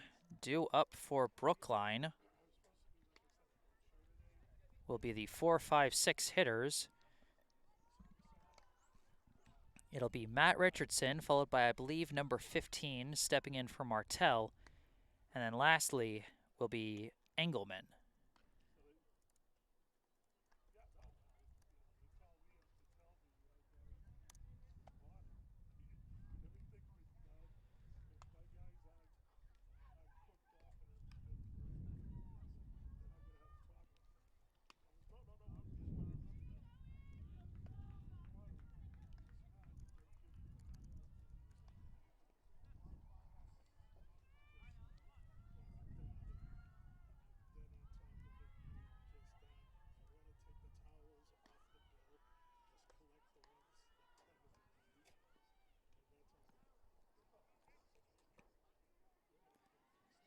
And on top of that, I think we actually, we do have a new pitcher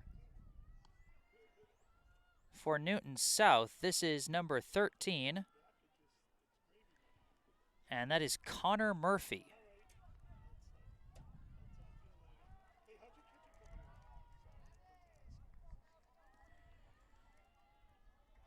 So Valente finishes with 5 innings pitched, 1 run allowed. And he's currently on the hook for the win. First pitch from Murphy gets past Richardson for strike 1.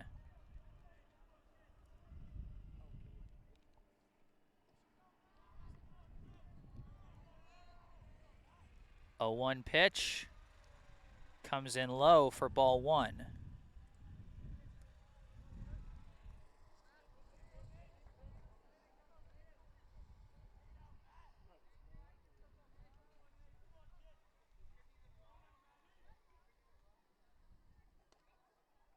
This one now comes in low and away. 2-1 the count now to Richardson.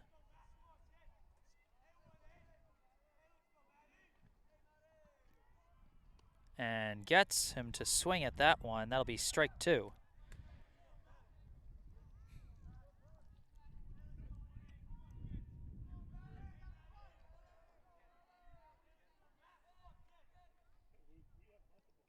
And this one, he gets contact, sends it up the first base line, but foul.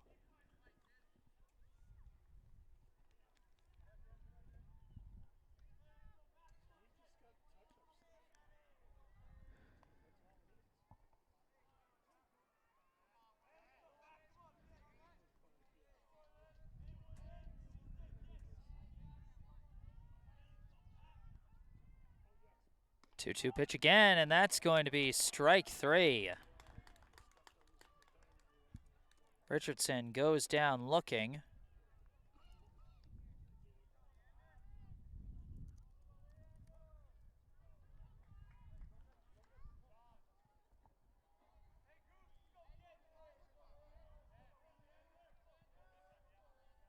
Now batting is number 15. I'm not quite sure.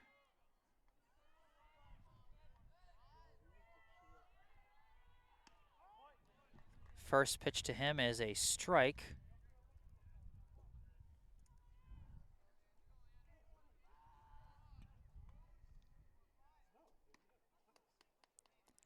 Next pitch misses, ball 1.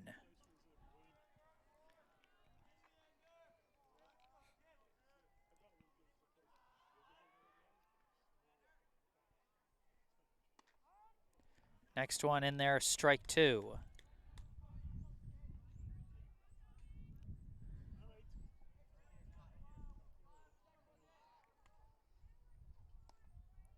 And this one comes in low, skips away from the catcher. It's ball 2.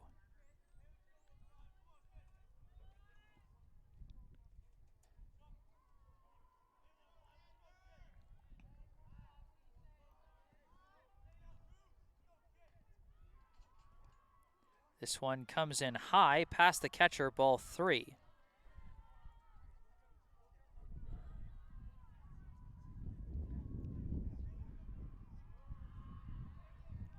Full count.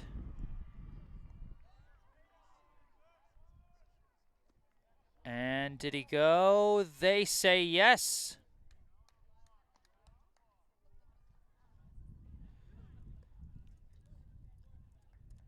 Back-to-back strikeouts for Murphy.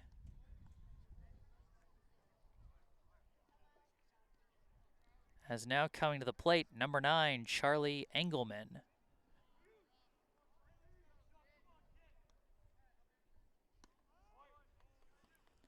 First one is in there for strike 1.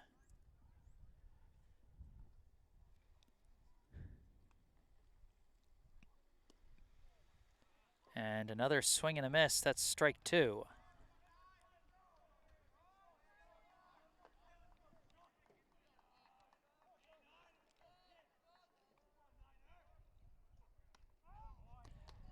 And that is strike 3. 3 pitches, 3 strikes. Connor Murphy sets him up and down with 3 straight strikeouts to end the top of the 6th.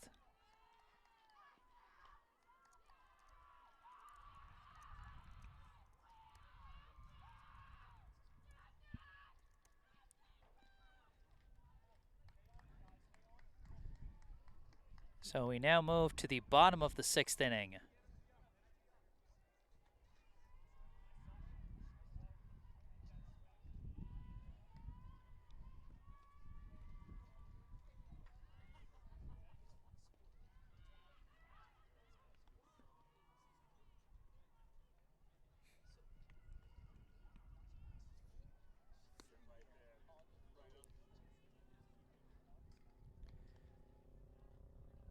Due up for Newton South will be Blanusa, then number 3, Henry Londay, and then Jackson Herrild.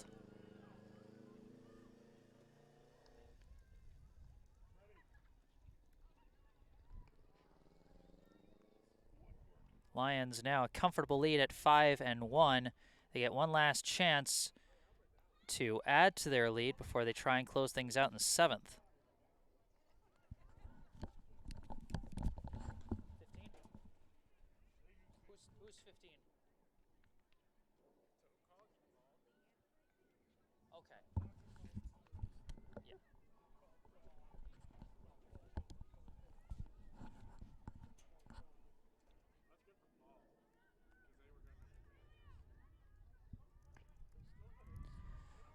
So quick update as I continue to learn the jersey numbers as I go. Number 15 was Leander Gosling.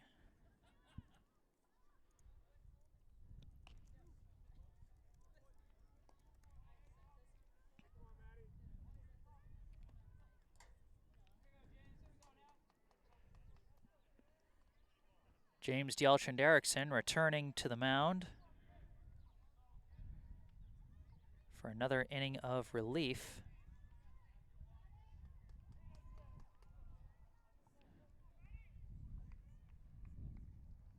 As now up is Matt Blanusa, number 4. First pitch is low, ball 1.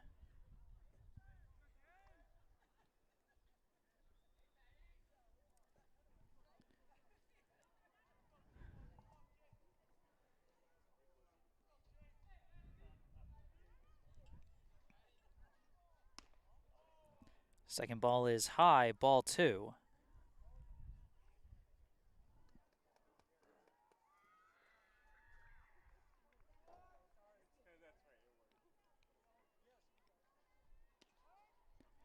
Next pitch is in there for strike 1. 2-1, the count to Blanusa. And another one in there. Blanusa checked his swing, but perhaps he shouldn't have.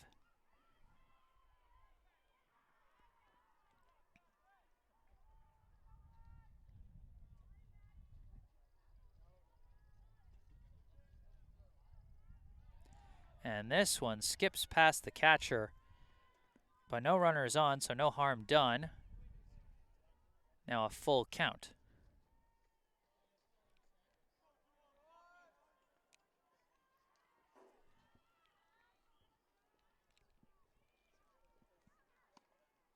And that one's high for ball 4. Blanusa draws a walk to start the bottom of the 6th.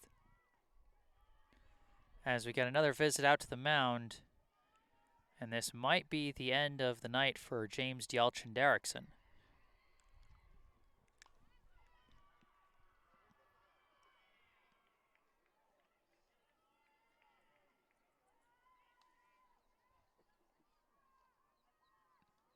And indeed,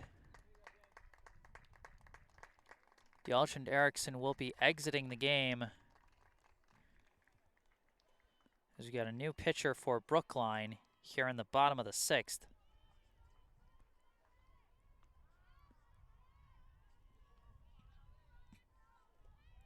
Dialchand-Erickson coming in with runners on the corners and nobody out in the bottom of the 4th in relief of Jack Martell, who pitched the first 3 innings. Dialchand-Erickson went on to pitch 2+ innings. Gave up 2 inherited runners and also gave up 2 runs of his own later.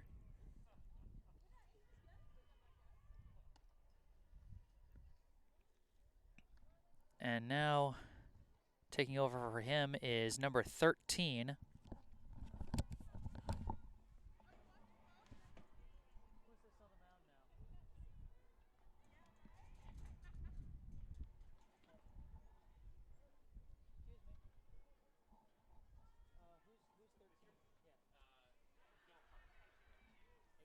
Thank you.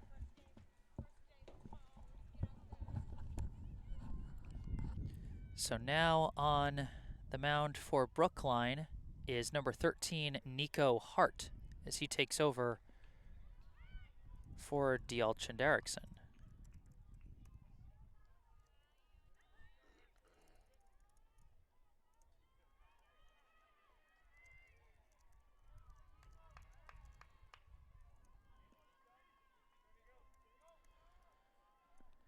At the plate for Newton South is number 3, Henry Londay.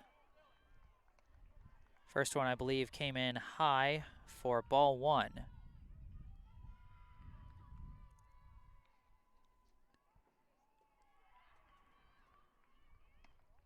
That one comes in outside, ball 2.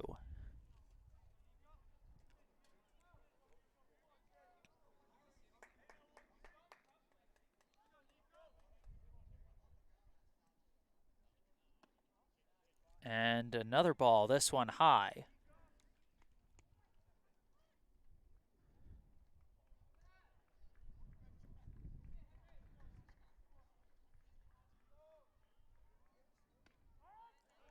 And that's strike 1. First strike from Hart makes it a 3-1 count.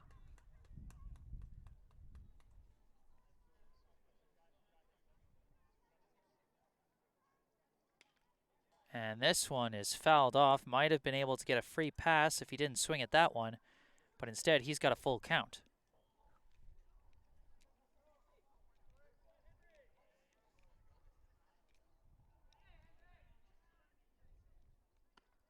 And that one is high. Oh, and I must have miscounted the calls. I guess the first pitch might have been a strike, so that foul ball actually kept him alive, and now he has drawn ball 3. Runner takes off, hit and run. It's into shallow right, and it's going to drop. Bit of confusion for a bit for Planusa as he thought about going back, but that is a single to right for Londay. And now I think we've got another pinch hitter. Now for Newton South, this is number 9, Arlo Cohen.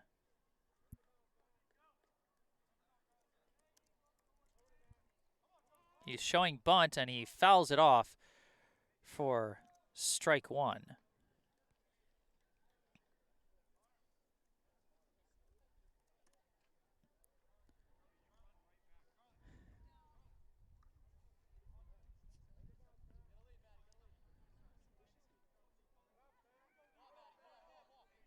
Hart's pitch, again he shows bunt, this time lays it down successfully.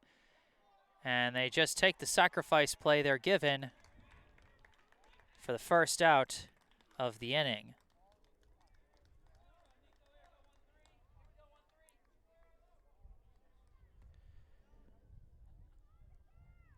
Textbook sac bunt by Cohen. Now cycles us back around to the top of the order with John Adams.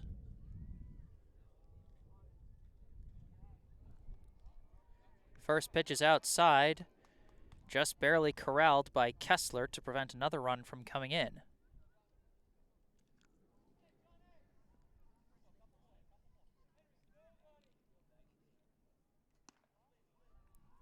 That one comes in high, ball 2.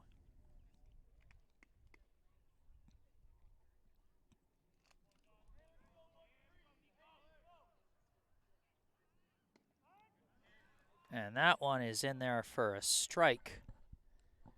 2-1 the count to Adams. 1 out, runners on second and third. Newton South leads by 4.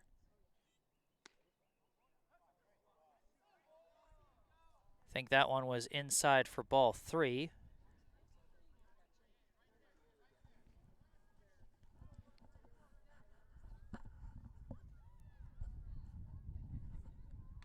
And this one is fouled off to fill the count at 3-2.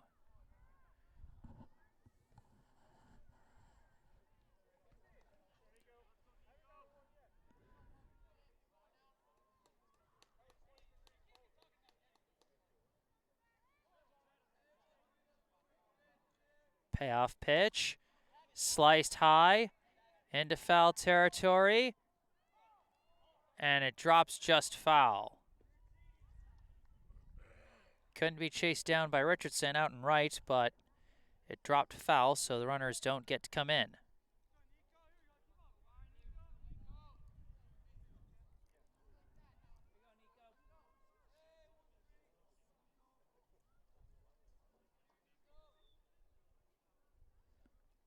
Another payoff pitch. This one he sends out to right, and this one's going to drop in fair, and it's juggled out and right by Richardson. He's going to try and throw it home, and it's not going to matter. Both runners are going to come in.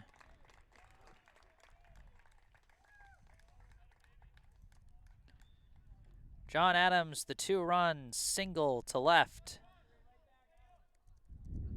or to right rather, scores both Blanusa and Londay.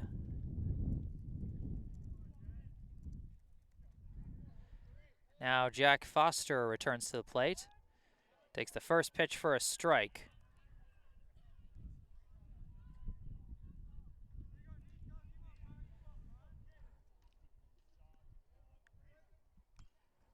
As this one is fouled away for a quick 0-2 count.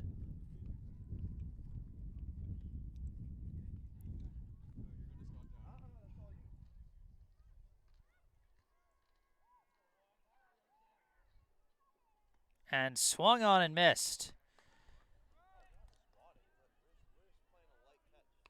3 pitches, 3 strikes. Foster goes down.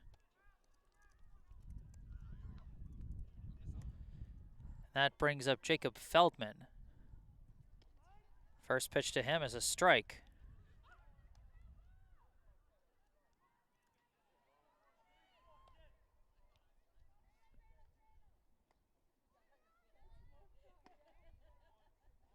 Second one just misses outside, ball 1. 1-1 the count. As this one is fouled over the backstop, making it 1-2 as we disconnect. And a car alarm goes off from the foul ball. Oh, that's lovely. You hear the car alarm in the distances. Here comes the pitch, and it's contact, grounder to short. Fielded at short by Gosling, throws him out at first, and that ends the inning.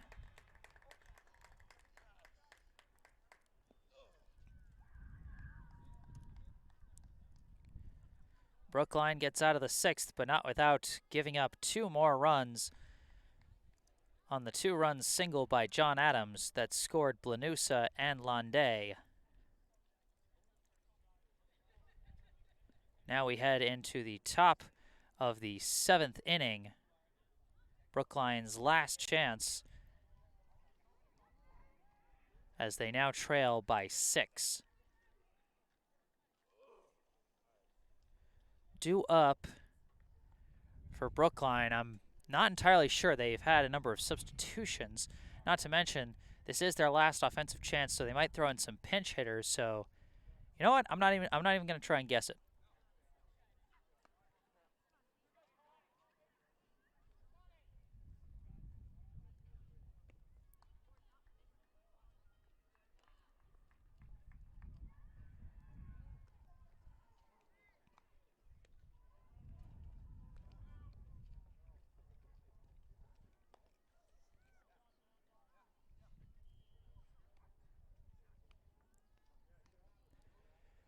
Turning to the mound for Newton South is Connor Murphy.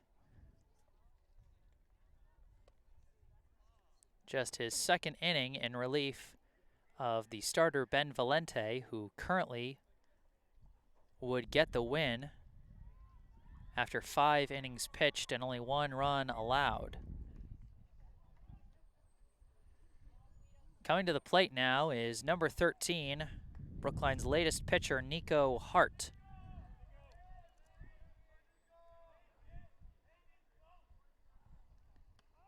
First pitch in there for strike 1.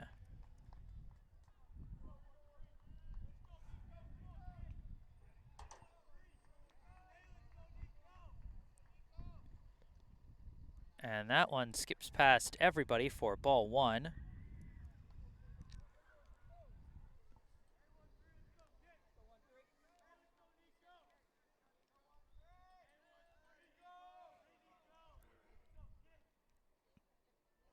And that one just misses his face. That'll make it a 2-1 count.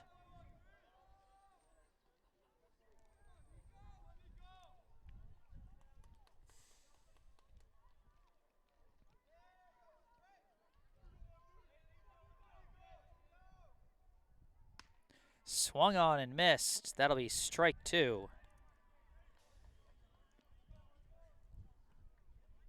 2-2, the count to Hart.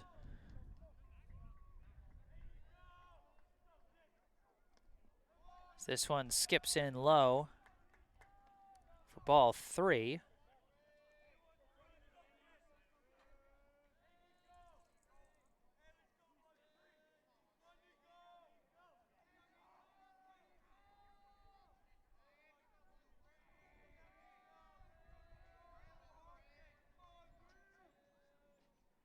Payoff pitch.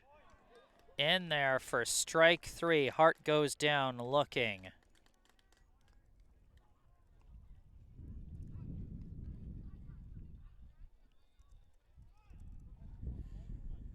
Now returning to the plate, the catcher, number 8, Nady Kessler. First one is in there for strike 1.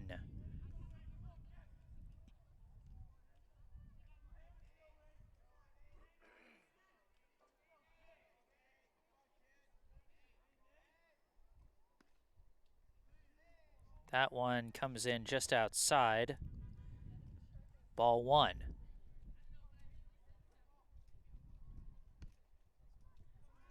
That pitch misses as well. Ball 2.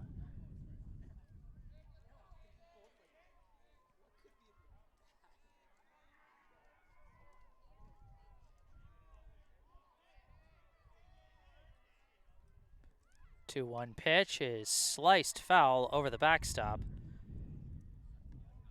2-2, now the count to Kessler.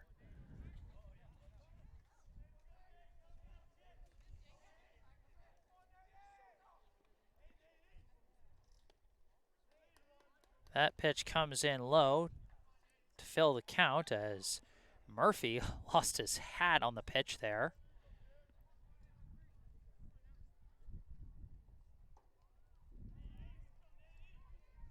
Payoff pitch.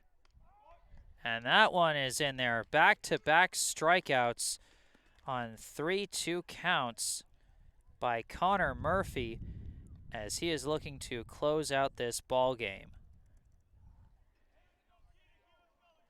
Last chance for Brookline comes down to number 5, Keenan Sawada. First pitch in there for strike 1. Keenan Sawada in his varsity debut has so far scored Brookline's only run.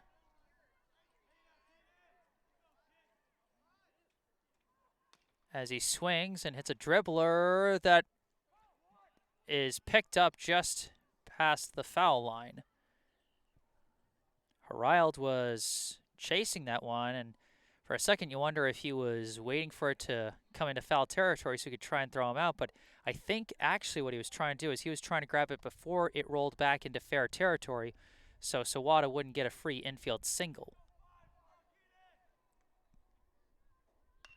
And he gets jammed on this one. It's a pop-up to short, and that will end the ball game. The final score here at Newton South High School.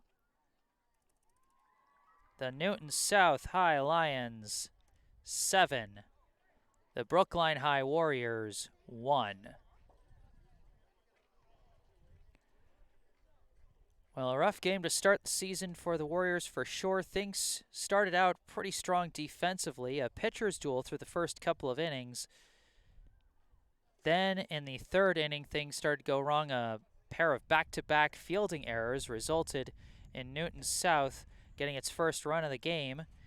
And from there, the floodgates just kind of opened as they would go on to score 2 runs in each of the next 3 innings to just consistently build up that lead further and further. Brookline able to get their lone run of the game in the top of the 5th, an RBI single to left by Harrison Seigel, driving in Keenan Sawada. Both guys, by my count, making their varsity debut, and a good way for them to start and ingratiate themselves to the Brookline faithful as they shine a bright spot on a tough day for the Warriors. Well, thank you all so much for tuning in tonight. I know it's been a rocky first day. You know, delays in the start of the game. You know, technical hiccups with the connection on my stream. You know, trying to figure out who everyone is on the first day of the season. But you know what? I got the same mentality that I imagine the Warriors have. You can only go up from here. It's opening day. Things are just getting started. There's still plenty of baseball left, so don't fret, Brookline fans. In the meantime, hats off to Newton South on a good win to start their season. Once again, the final score 7-1. My name is Jesse Mayfield-Sheehan from here at Newton South High School. If you enjoyed the broadcast, be sure to hit that like button. Be sure to subscribe to the channel to stay up to date on all my upcoming live streams.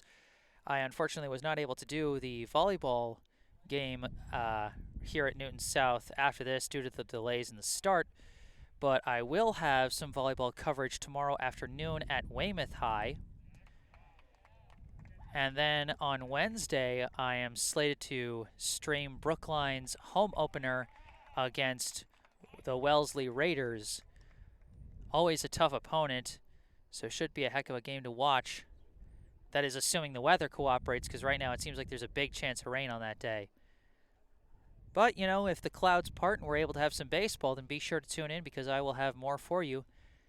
And I hope to have plenty more Brookline High athletics action throughout the rest of this spring season. I'm Jesse Mayfield-Sheehan. I'm happy to be back. Thank you all for watching, and have a good night.